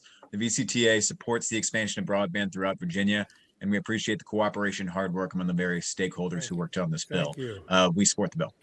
Keith Perrigan, please go ahead. Mr. Perrigan, you're up. Mr. Chairman, I'm Keith Perrigan, Superintendent for Bristol, Virginia Public Schools and President of the Coalition of Small and Rural Schools of Virginia. We serve 77 of the 133 school divisions across the Commonwealth. In respect for the committee's time, I will simply say that the lack of access to affordable broadband has become the greatest equity issue that rural students face. You should also have written testimony from superintendents in Middlesex, Halifax, and Louisa. A quick summary is that over 100,000 rural students are currently being educationally disenfranchised, and we hope that you'll support this bill. Okay, thank you. Jimmy Carr, please go ahead. You're up, Mr. Carr. Less than a minute. Mr. Chairman, members of the committee, my name is Jimmy Carr. I'm the CEO of All Points Broadband. We're a Virginia-based last mile ISP, and I would simply say that this program is the single most important tool we have in Virginia for delivering last mile broadband to Virginians who don't have it today, and I would encourage the committee to approve the bill. Thank you. Thank you. Travis Staton. Good afternoon, Travis with United Way of Southwest Virginia. We support the bill. Just wanted to state that we're behind in broadband. We're continuing to make gains. The pandemic has only accelerated that, but also in addition to the needs in education, we also have the need for telehealth and workforce development, and anything that we can do to support broadband expansion in rural Virginia is a good thing. Thank you. Evan Feinman. Good afternoon, Mr. Chairman, members of the committee. Thank you very much. Evan Feinman here from the Governor's Office. I just want to share that this is an administration bill.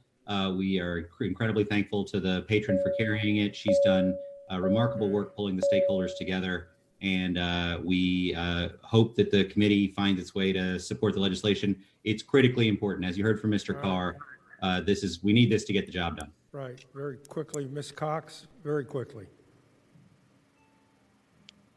Mr. Chair, members of the committee, Amanda Cox with Appalachian Power, and we support the bill. Thank you. Mr. Davis, very quickly. Thank you. I'm with the Northern Appalachian District Commission. Our region is involved under the current pilot. It takes these kind of partnerships with localities and Dominion Energy and co-ops So you're to get for it. rural areas. Thank you. Okay, thank you. Last, Mr. Bennett, and that's it for the pros. Quickly, Mr. Bennett, about 10 seconds. Good afternoon, Mr. Chairman. We support the effort to expand the pilot and appreciate your time, and happy to close out a distinguished panel of pros. Thank you so much. All right, is there any opposition in the queue?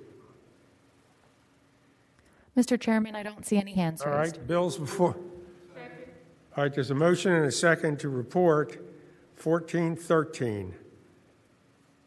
All right, all those in favor of reporting Senate Bill 1413, vote aye. Those opposed, nay. All right, the bill is reported. Ayes 12, noes 3. Thank you.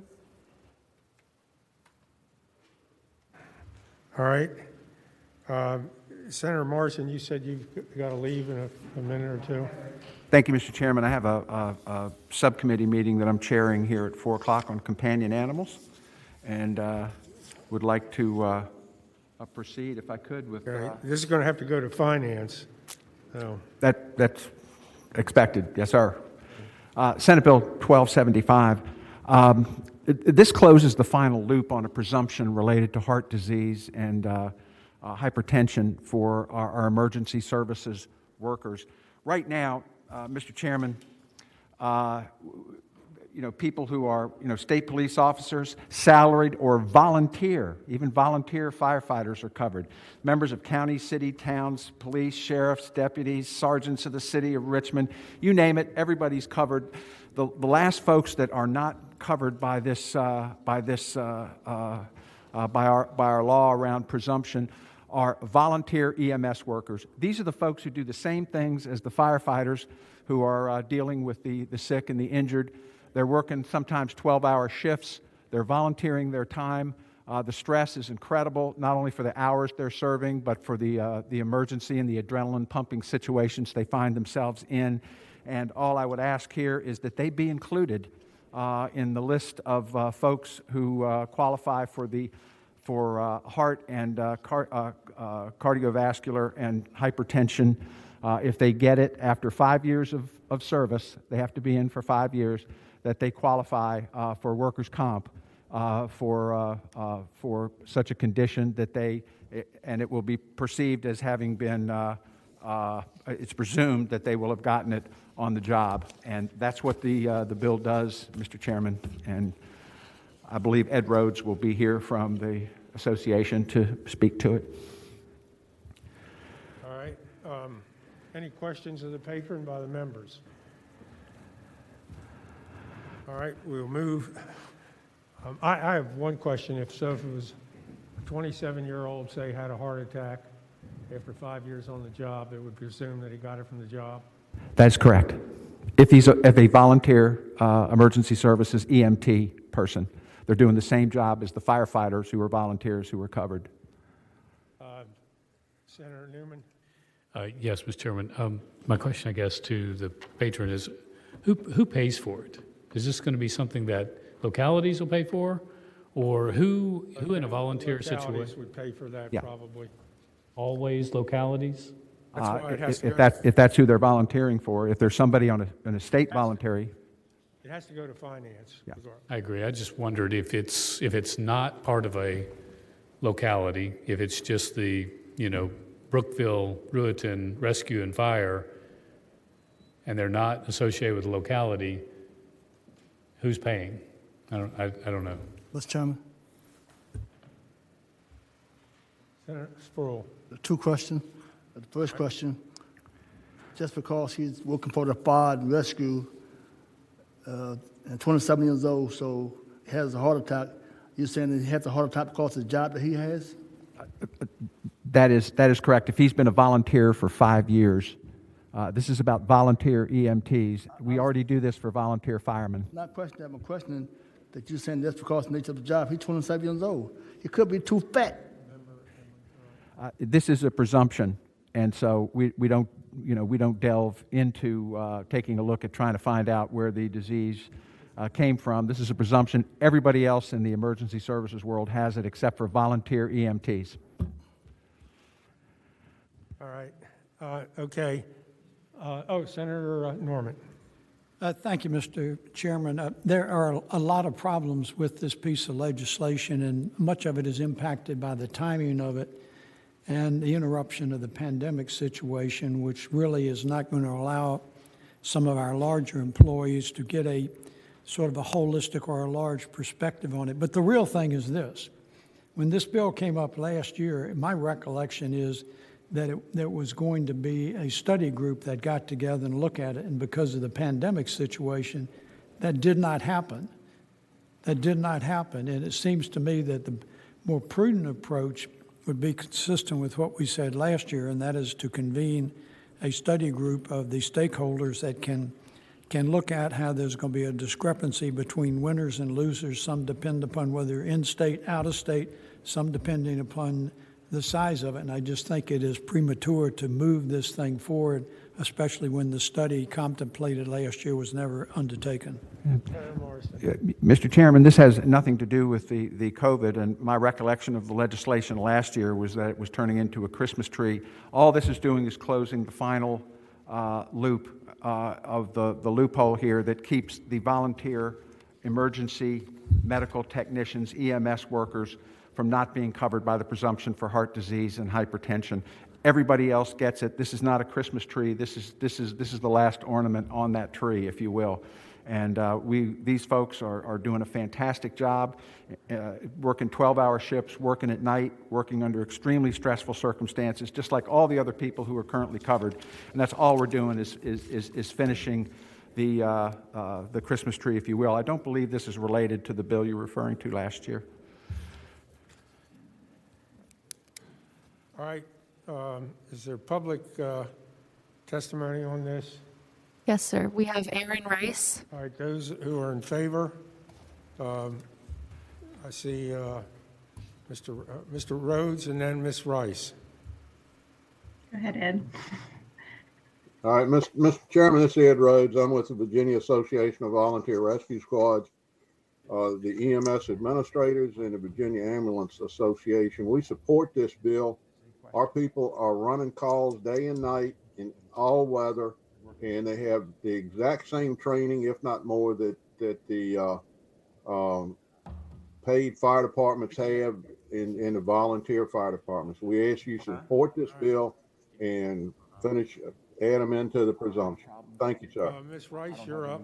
Mr. Chairman, may I interrupt you? Because I hold on. owe Senator Senator Norman. Marston an apology. I did confuse it with your 1353, and I apologize. Oh, no apologies necessary. I confuse things all the time. But I admit my mistakes. All right. Oh, Lord. Ms. Rice, you're up. Ms. Rice? She's frozen. She muted? All right. Seems like we can't get Ms. Rice. Anyone opposed to the bill in the queue? Mr. Chairman, we have John Hurd next. All right. Mr. Hurd? Mr. Chair, thank you. Aaron Rice on behalf of the Virginia Professional Firefighters. We support the legislation. Okay. I'm frozen. Can you hear me now? Yeah, we're hearing you.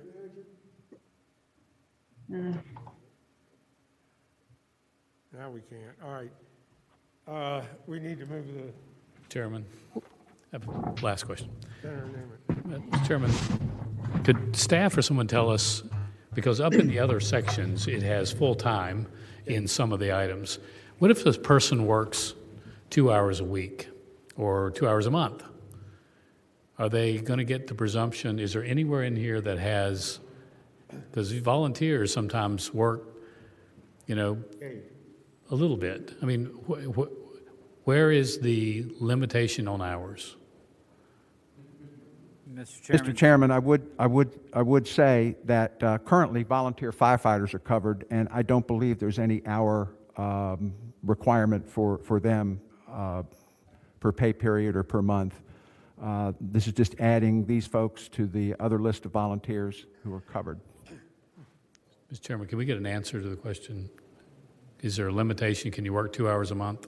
Mr. Chairman, Senator Newman, there isn't an hour limitation in the bill. The existing section has a 5-year of service requirement. So, Mr. Chairman, what you can do is you can work an hour a month or an hour a year, and as long as you do it for 5 years, you're presumed to be in. Yeah. All right. Mr. Hurd, you're up. Thank you, Mr. Chairman. John Hurd on behalf of the Virginia Self-Insurance Association and Metis Holdings, Inc., which is the group that oversees the administration of all the workers' comp liability claims against VACO's risk pool. I'll be very brief on this.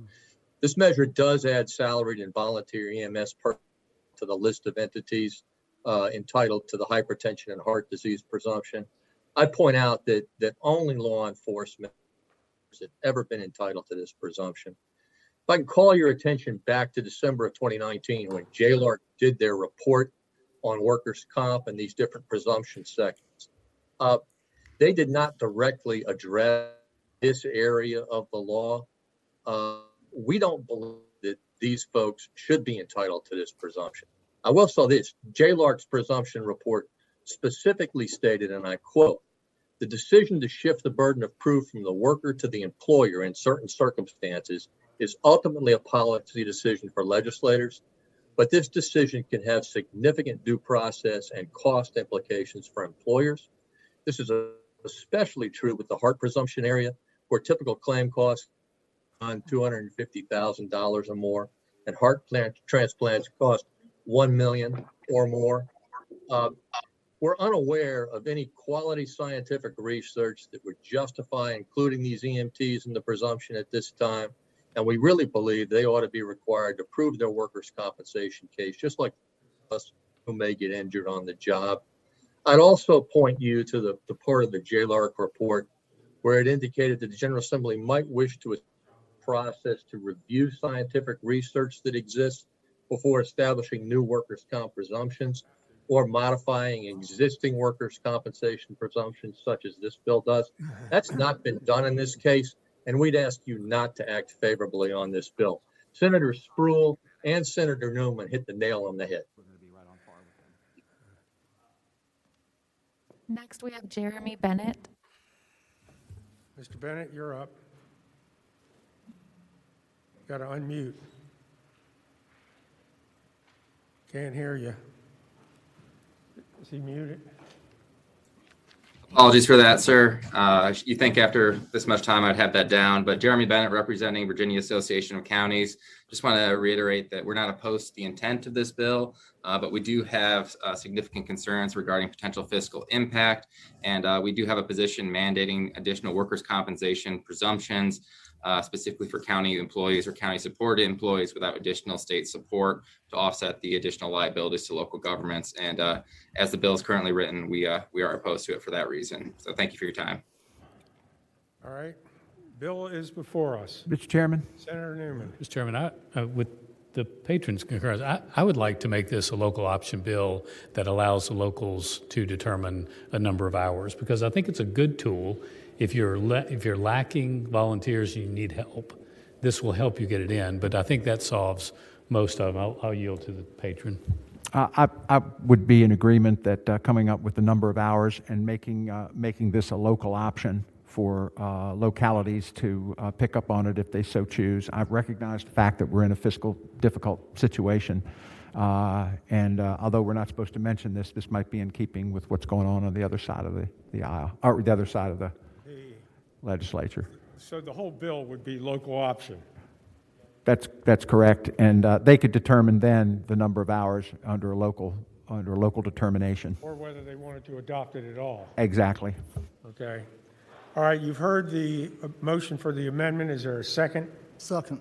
All right, all those in favor of amending Senate Bill 1275 to make it local option, say aye. Aye.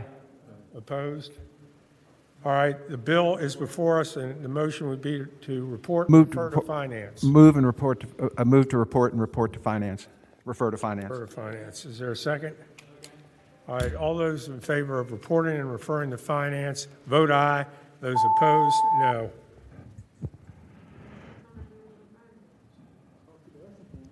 Ayes 15, no 0. All right. Thank you, Mr. Chairman. Bills reported.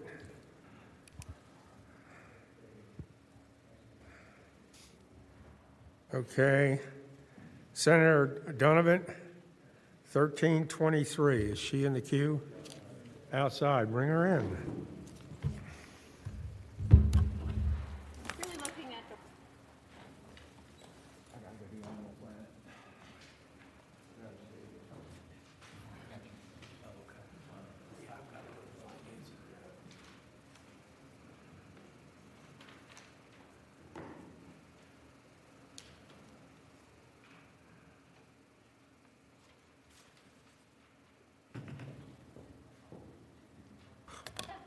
Where'd she go? Oh, here she comes. Okay.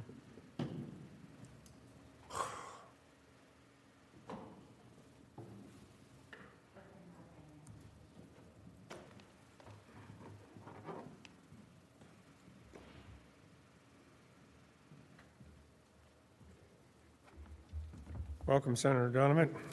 Thank you, Mr. Chairman and members of the committee. Senate Bill 1323. Thank you. Let me pull up one extra device You're here. going to have to move closer to the microphone. We can't hear you. Got it. There you go. Mr. Chairman and members of the committee, Senate Bill 1323 is here to build on some work that was done last year. I'll start by saying 59 million Americans earned some or all of their income in the last 12 months from independent work. And we're all familiar with the independent contractors. Some are architects, beauticians, real estate agents, musicians, and journalists, but more specifically, especially in COVID, they were Uber drivers and Shipt and Instacart and Grubhub and Amazon drivers, truck drivers, and taxi drivers. Last year, there was some work done with House Bill 1199, House Bill 984, and 1407, which worked to give cause of action rights to employees, to more clearly identify the responsibility of businesses to ensure that employees were not misclassified. And this bill works to build on that work. This bill would protect full-time and contract workers, and with them having their rights of action, but with language that defines more clearly what contract workers are. It's confusing right now. It helps provide more concrete employment criteria for Virginians to follow, ensuring that both independent contractors and businesses have the clarity they need to comply with Virginia law.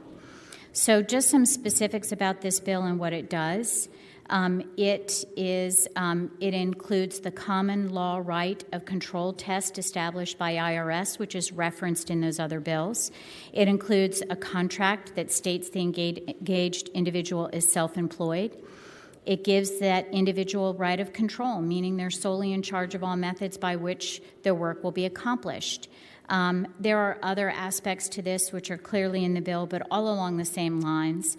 Basically, it helps Virginia avoid some of the missteps and fallouts that Californians are experiencing after AB 5, because it provides more certainty for businesses and independent contractors to avoid those misclassifications with a clear criteria, and it protects both so that the independent workers can have security in their job and not be classified as full-time employees, which they do not want, but also holds the employers accountable that they can't misclassify and therefore have a misappropriation of taxes or other responsibilities. That, Mr. Chairman, is the bill before you now. Thank you for your patience. Questions of the patron by members of the committee? Yes, Mr. Chair. Senator Barker. Yeah. Senator Barker. Senator Donovan, if this goes into effect, will the IRS and other federal agencies basically defer to our classification system here, so that as long as someone is consistent with what's in Virginia law, they would be categorized in the same category at the federal level, or is there going to be some disparity between the determinations? Mr. Chairman and Senator Barker, I believe that there are maybe people that can clarify that better than me, but my understanding of the bill is that we actually are adopting the IRS language, and then there are giving some additional specifics of how to clarify the relationship between an independent contractor and an employer, but I don't think we would expressly in any way be contrarian to the IRS language, because we're actually adopting and referencing that. Any other questions? All right, we go to public part of the bill. Those who support... Mr. Chairman, Mr. Ravel. Scott, Senator Serville. Thank you, Mr. Chairman. This is, I guess, a question for council. I'm trying to understand how this statute bill is constructed. So I guess it's under Title 40.1, which is, I think, labor and employment or something, but the statute we're striking says that the definition that's being struck, it only applies to this section. So it says, as used in this section. So I think it's on line 26. And then, but it's being replaced with the definition which does not seem to be limited to this section. And I know one of the issues that we litigate about, not just for employment context, but for vicarious liability, and whether it's car accidents or generic torts, there's a huge difference between somebody being an independent contractor and an employee for which you're vicariously liable. And by removing the language that this definition only applies to this code section, I'm wondering sort of whether this would have a much broader impact than solely the employee-employer relationship for benefits purposes. Mr. Chairman, Senator Setzlaw, you are correct that there is no limitation language in the bill, or in subsection C, rather. I would point out that in subsection D for litigation under this section,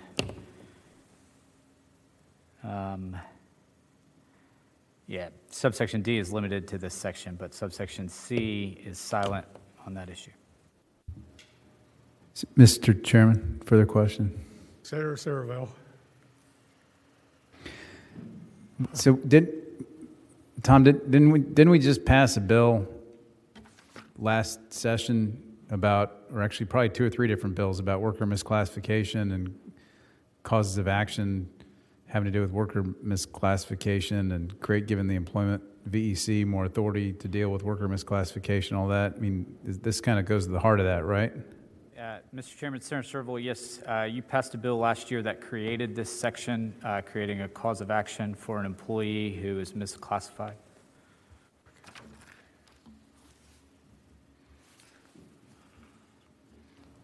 Mr. Chairman.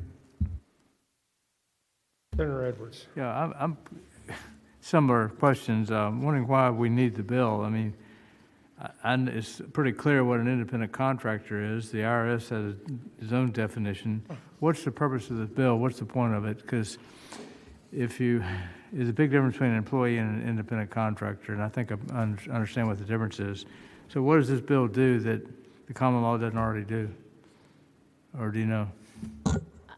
I think that it protects the power of the individual to be individually employed. And so I think that there have been conflicts in other states and misunderstanding with a failed clarity of the definition of what is an independent employee. And I think it seeks to make sure that as I understand it, and again, we're not talking pap smears here, but as I understand it, this is actually to help clarify and support some of the actions that were taken last year to seek to limit misclassification of employees. Most of that was weighted towards defining contract employees, and defining full-time employees, and this is more defining contract employees. Mr. Chairman, it makes a big difference in terms of tort liability. You're responsible as responding to a superior, it was a technical legal term, for the acts of your employees, but you're not responsible for the acts of the independent contractor. So it could have large, plus there's also the question of benefits. I mean, I'm reluctant to vote for a bill that I'm not sure what it really does and what the point is. Mr. Chairman and Senator Edwards, my understanding of the bill is that it does not in any way create increased liability for the businesses. It actually makes it very clear that it's the responsibility of the independent contractor for all of those responsibilities that they have, independent of the business. Mr. Chairman, and that's the reason I would not support the bill. You couldn't sue the employer because the person's an independent contractor. You can't sue the employer for the acts of the independent contractor, but you can sue the employer for the acts of an employee. I might have to have one of the people I have online answer that question for you. Mr. Chairman, Serville, I guess I think this question's for council too. So, okay, I'm looking down at subsection D now, and which lines 178 to 82, which smells like a lot of stuff for the Judiciary Committee, not this committee, but it basically says that, first of all, it says that a hiring party alleging that something's filed in connection with this being frivolous or improper may file a motion to dismiss. Number one, I'm not aware of any prohibition on filing a motion to dismiss a frivolous claim right now, today, under law. So I'm not clear why that sentence is necessary. And then it also says that if an employee signs a contract with an employer that states in the contract, I'm an independent contractor, that you can be sanctioned under 801-271.1 for filing a lawsuit under this, which to me it's like saying the employer just gets to contract themselves out of court, which to me is wacky. I mean, do you know of any other precedent in the code for something like that?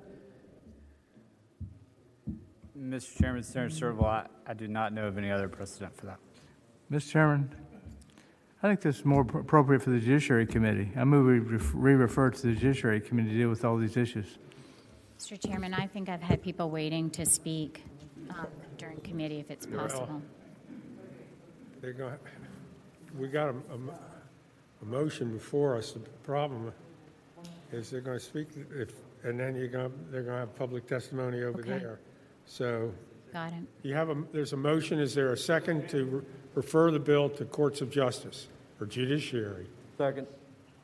All right, there's a motion and a second to refer this to the judiciary. I think we have to record this, don't we? All those in favor of referring it to Judiciary Committee, vote aye. Those who oppose, vote no.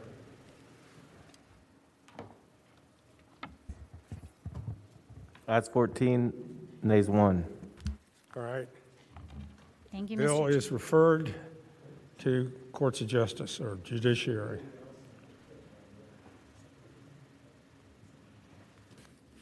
All right, Senator Lewis, we're going to take you, and then Senator, well, Thank you, Mr. Chairman. Senator Lewis, yeah, Thank you, Mr. Chairman. Mr. Chairman, I have Senate Bill 1351. and Senator Vogel.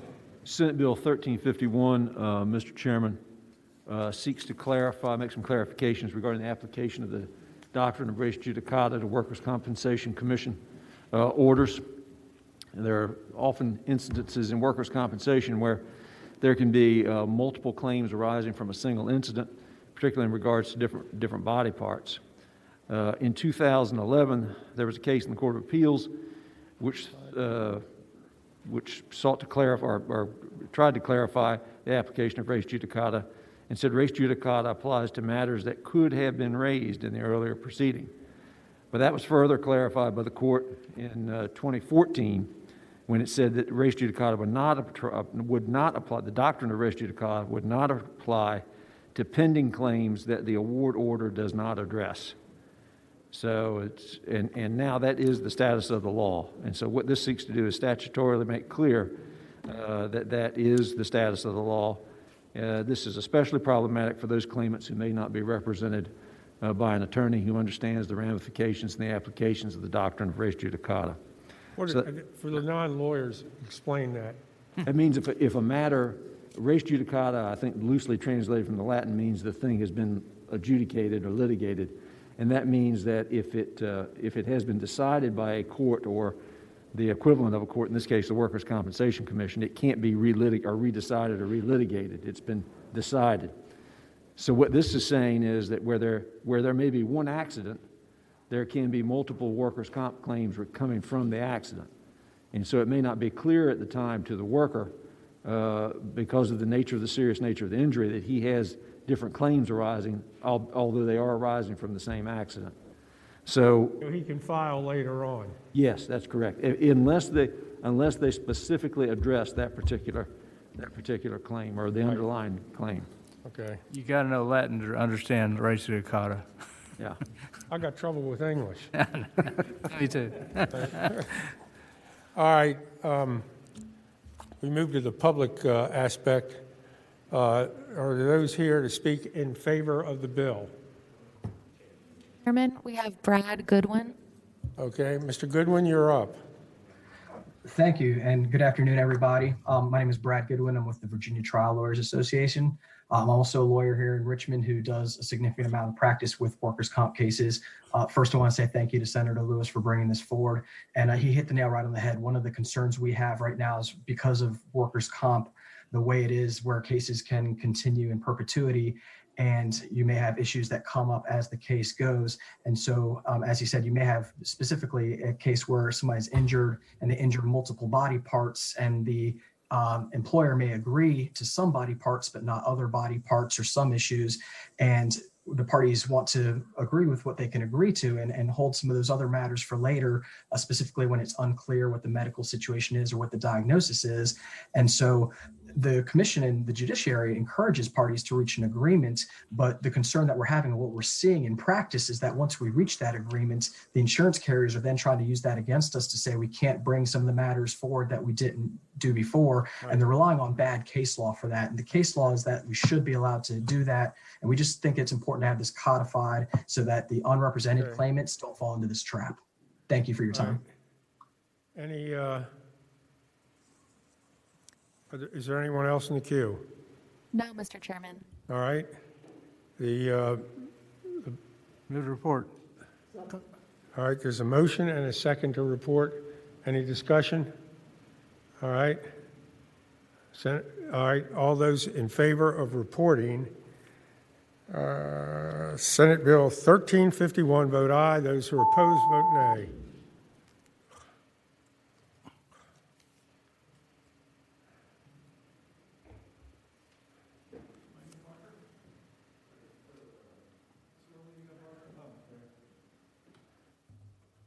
There you go.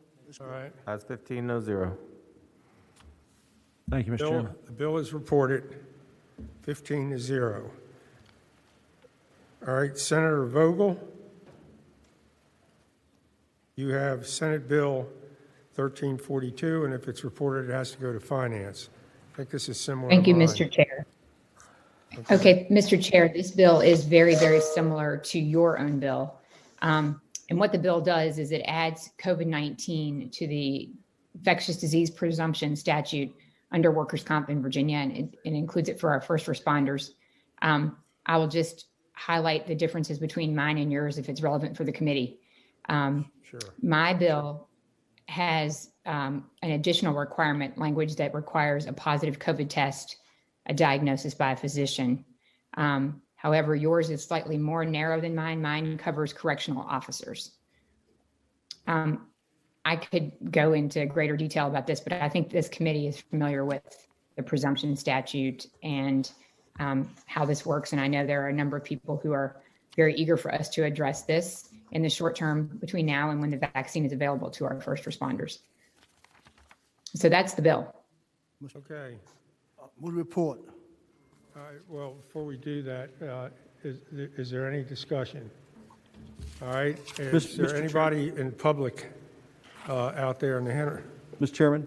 Oh, Senator Bell. Just asking, are you looking to combine your bill with this bill, or are you going to keep them separate? Well, we can keep them separate and maybe work it out when they both get to Finance. Is that okay with you, Senator Vogel?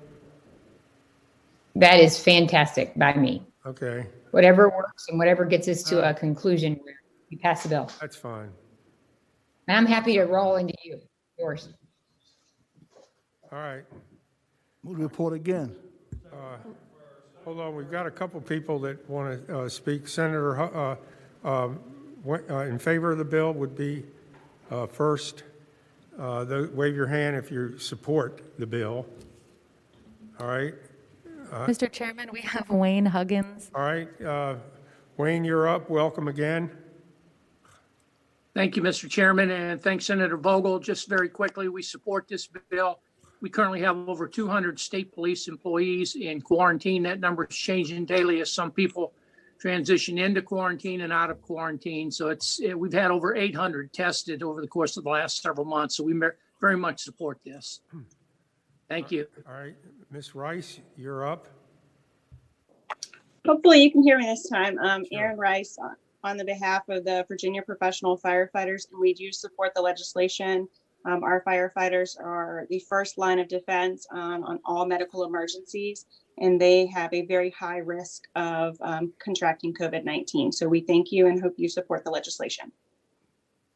Okay. Is there any opposition?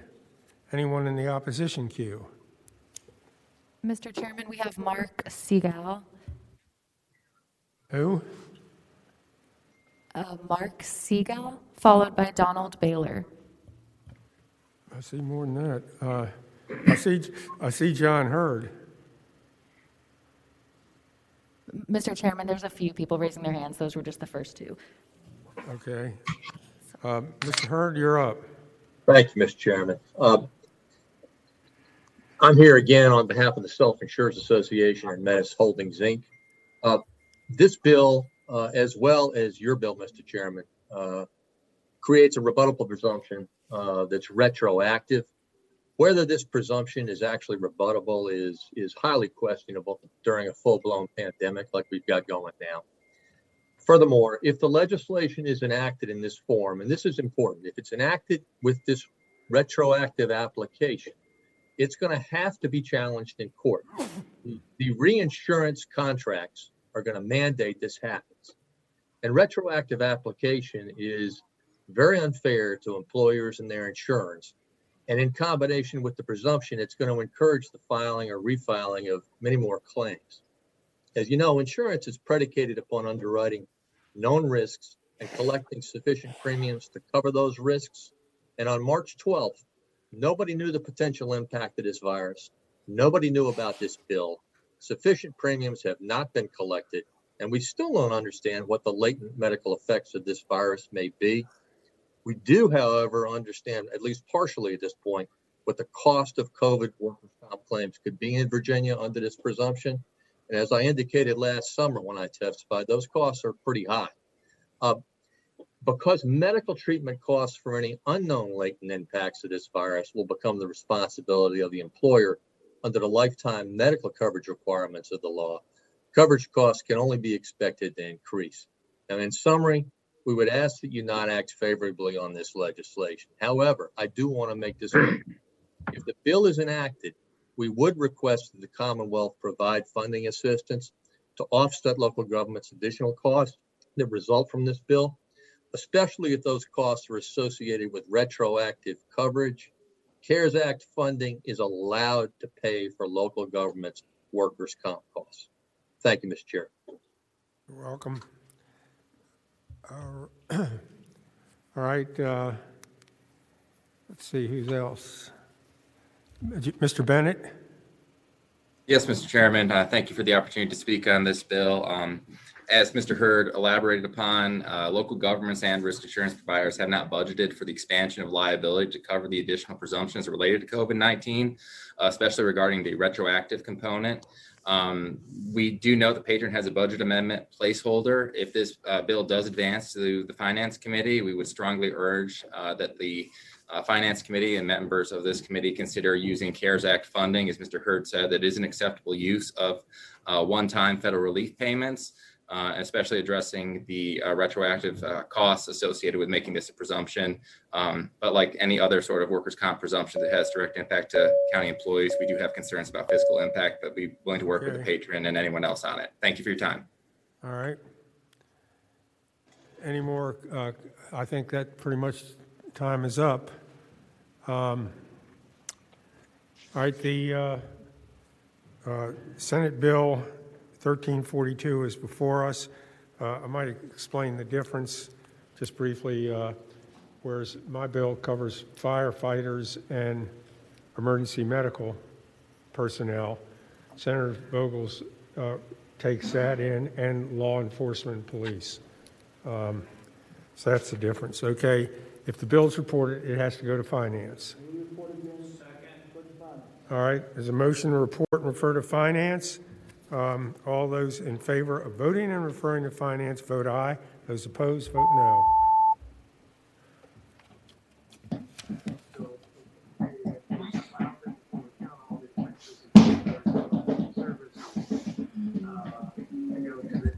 Ayes 15, no zero. Ayes 15, no zero. Next. Thank you. You're welcome, Senator Vogel. We look forward to someday when you can get back here. I'm a hostage right now. I cannot wait to come back. I'll miss you guys bet. terribly. I'll bet. It is a terrible hostage situation in this house. Bye. Thank you. Thank you, and stay healthy, stay well. We're trying. We wish you the best. All right, that's reported and referred to finance. All right. Finance. All right, Senator Obenshain. Yes, Mr. Chairman. You have 1195. Yes, sir. This is an insurance bill, auto insurance bill. There are two kinds of auto insurance that you buy. You buy your regular liability insurance, and then you buy underinsured motorist coverage when you buy your insurance. Right now, if you buy the statutory minimum insurance, you buy a $25,000 policy. With Senator Serville's bill, it will be a $50,000 policy. And typically, you buy a similar limits underinsured motorist policy. So if I get hit by somebody with $25,000 limits and it's their fault, their insurance company will pay me $25,000. I've paid for a $25,000 underinsured motorist policy but I get zero from them. I get zero from them because that first 25 that the other insurance company pays offsets against mine. What this bill simply says is that my $25,000 underinsured motorist coverage will pay me no matter what the other side pays, as long as I'm entitled to it. If I have a $5,000 claim, of course, it's not going to pay me 1 red cent. But if I have a $50,000 claim, I've paid for that $25,000 worth of underinsured motorist coverage, so it protects me, the guy who paid for it. So that's what the bill does.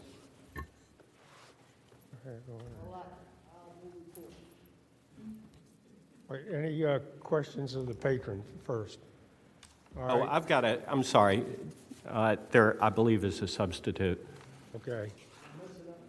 I don't think it messes it up. I think it does the same thing. All right. Need a motion to adopt in a second? So moved. All right. It's been moved and second that we adopt a substitute to Senate Bill 1195. All those in favor say aye. Aye. Opposed? Aye. All right. It's substitutes before us. Well, let's see if there's any public comment. Mr. Chair, I have a question. Surville. Senator Surville. Thank you, Mr. Chairman. And I think this is a great bill. I just have a question, though. So when does under this bill, would the underinsured carrier's duty to pay kick in once the primary policy has offered their entire policy? This simply says it is it's coverage that is in addition to the primary policy. So if it doesn't affect the tender and walk statute that we have previously adopted. Mr. Chairman.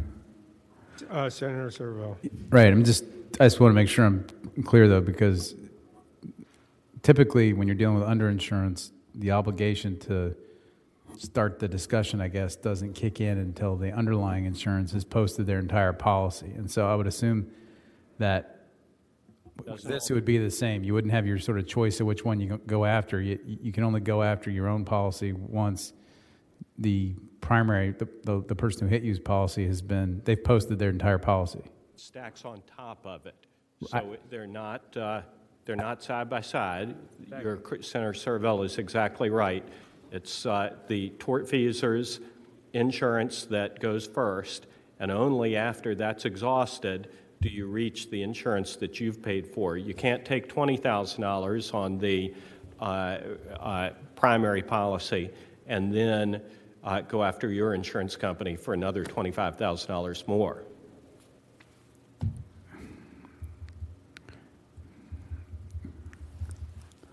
So, Mr. Chairman, question. So in other words, you have a $50,000 case, and there's $25,000 liability, $25,000 uninsured. You get the $25,000 from the liability plus the $25,000 from your own insurance company. Is that the way it works? Yeah, and here's an example. I had a case where a woman was hit head on by a car full of goofing off kids. She had a $50,000 policy with $50,000 of underinsured motorist coverage. They had a $25,000 policy. Severed her foot, okay? Bad accident. The other insurance company, the kids' insurance company, paid $25,000. Even though she had $50,000 of coverage, she only gets $25,000 of it. So this just makes sure that she gets what she paid for, the $50,000 of coverage. Mr. Chairman. Senator Surville. Thank you, sir. So I guess this is either for the patron or for Tom, but I'm pretty sure the answer to my question is on lines 54 through 62, which specifies what the order of payment is in terms of priority. Is that right? Tom, I don't have your sub. I'm sorry. And it's not online. It's not.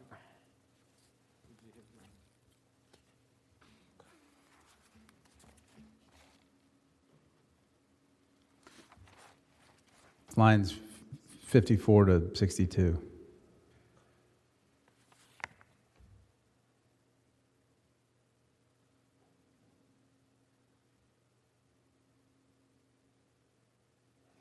Yeah, what this provides is only if the injured party is entitled to more than is provided under the liability policy, they tap the uninsured or underinsured motorist policy. So this provides the order of priority for seeking this coverage. Right. Okay. Thanks. All right, is there, let's move to the public comment on the bill.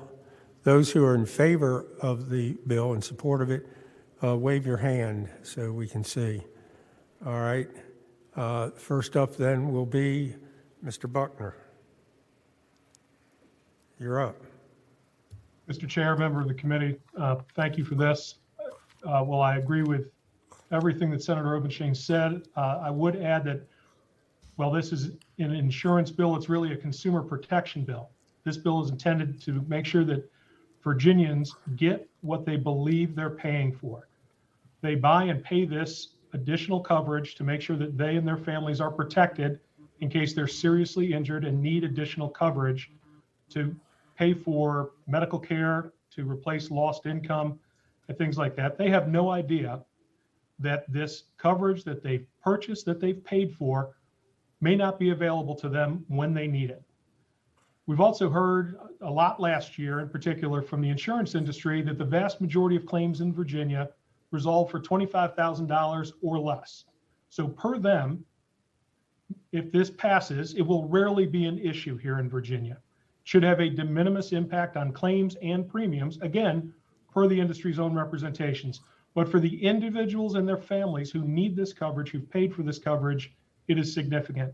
So I would urge this body to pass this bill. All right, thank you. Speaking in favor of the bill, Mr. Kirkner? I'm opposed, Mr. Chairman. You're opposed. Mr. Lewis, are you in favor or opposed? I'm opposed, Mr. Chairman. Opposed. All right, anyone else in favor? All right, we will move to the opposition. Mr. Kirkner, you're up. Thank you, Mr. Chairman. Good afternoon. Andrew Kirkner on behalf of the National Association of Mutual Insurance Companies, here today in opposition to Senate Bill 1195. The bill would move Virginia into the minority of states by treating underinsurance motorist coverage, in essence, as an excess coverage, a move that would significantly increase the cost of insurance for Virginia's drivers. Under the existing laws you've heard explained, underinsured motorist coverage really is intended to plug the gap between the amount of insurance that a not at fault driver has and the at fault driver's liability limits. The purpose of this coverage is not, Mr. Chairman, to make a driver whole, but instead to make sure that the not at fault driver gets the full amount of insurance that they've obtained. And here I would just pause very briefly to make one clarifying remark. With respect to the patron, the underinsured motorist coverage as it exists, as it's written in Virginia today, this bill would not, in fact, give consumers what they pay for. Right now, under existing law, underinsured motorist coverage is intended as a gap coverage. This bill would, in essence, convert that coverage to an excess coverage, meaning the policies will have to be underwritten differently, rated differently, and then the premiums will have to be reflected. The short version of that, Mr. Chairman, is that this will significantly increase the premium for underinsured motorist coverage. So we are here today in opposition. Thank you very much. All right, thank you. Mr. Clark Lewis, you're up. Mr. Chairman, thank you, members of the committee. Clark Lewis, Troutman Pepper, representing the American Property Casualty Insurance Association. And Mr. Kevin Logan with the Farm Bureau had a hard time getting in today, so he asked me to voice his opposition also. I would like to echo Mr. Kirkner's comments. I've been practicing law for 30 years. One of the first principles I learned in Virginia was trying traffic court cases and insurance defense cases was the concept of underinsurance. It has been around for 30 years, and I believe it's been around longer than that, probably 50 years. I've never had an experience. I've never heard of an instance where anybody has claimed confusion or about the level of their underinsurance. As Mr. Kirkner said, it's the amount they negotiated and contracted with their insurance company. And simply put, with the stroke of the pen, we're going to be adding a layer of insurance for folks in Virginia, and that will lead to significantly higher consumer insurance prices. We heard today about the minimum limits that that are going up, that are getting out of the Senate.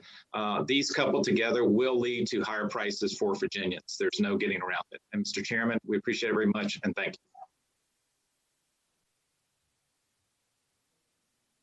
All right. You've heard the bill, the committee, you've heard the people on the outside. We act on a motion. Move to report. Motion and a second to report Senate Bill 1195. All right, all those in favor of reporting, vote aye. Those opposed, nay.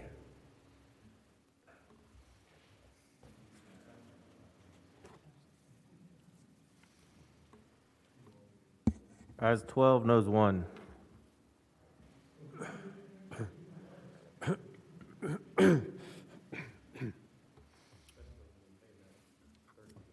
Bill is reported. We got two bills left, Senator Edwards and mine. Senator Edwards, 1334. Yeah, Senator, Mr. Chairman, Senate Bill.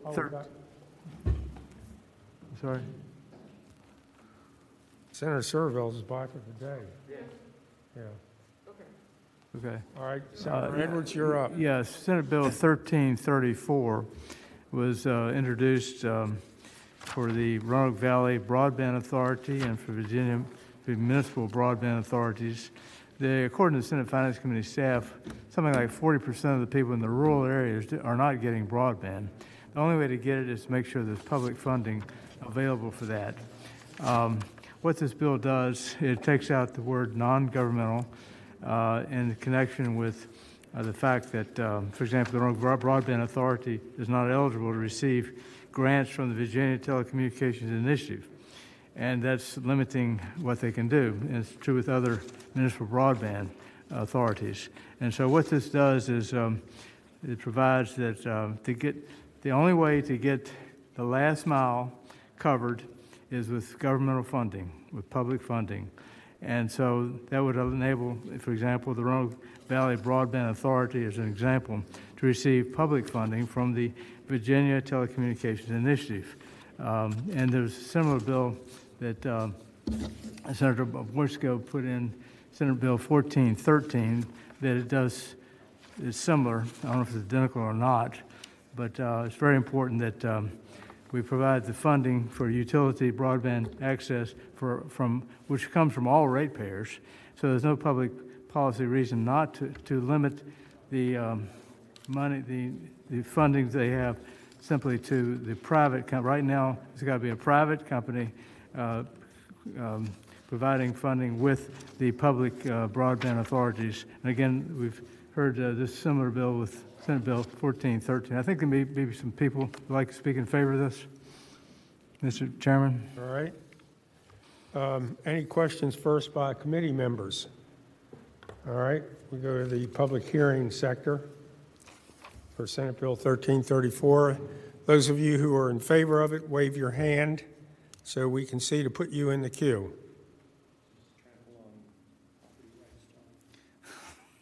All right, looks like we have Terry Dubin and then Guy Rowland. Thank you, Mr. Chairman. Thank you, Mr. Chairman. Terry Durkin representing the Roanoke Regional Chamber, and we support the bill. Okay, that's great. Next is Guy Rowling. Thank you, Mr. Chairman. Can you hear me? Yes. Yep. On behalf of the Roanoke Valley Broadband Authority, we very much support this bill. It is similar to Senator Boysko's bill in that both bills will now allow public broadband authorities to become part of this program. The difference is Senator Boysko's bill makes the program permanent, and Senator Edwards' bill expands on the existing pilot. So they're almost identical bills in some sense. Okay. We very much support it. Thank you. Mr. Bennett. Yes, Mr. Chair, thank you. On behalf of the Virginia Association of Counties, we support the bill. We appreciate the senator's efforts to increase flexibility for local government and broadband authorities to take advantage of a really wonderful and so far successful pilot program. So we support it, and thank you for your time. All right. Mr. Chairman, there are no other hands raised. Okay, what about opposition? Anybody lined in the queue? Not that I can see, sir. Okay. I move to report. The bill is before us, all right? There's a motion and a second to report Senate Bill 1334. All those in favor, vote aye.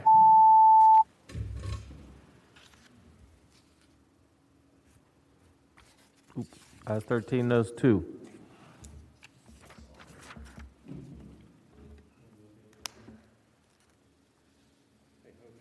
Bill is reported 13-2. Okay. And I think the last bill is probably mine. I have another bill. Senate Bill 1420. That's going to Energy Subcommittee. That's in the subcommittee, Okay. all right? My bill is Senate Bill 1375. And just briefly, it's similar to Senator Vogel's, except she includes the police and correctional officers. Mine is limited to fire and emergency service personnel, so it's narrower. See what happens over in Senate Finance, what money's available. All right, there's a motion to report and refer to Senate Finance. All those in favor, vote aye. Those opposed, nay.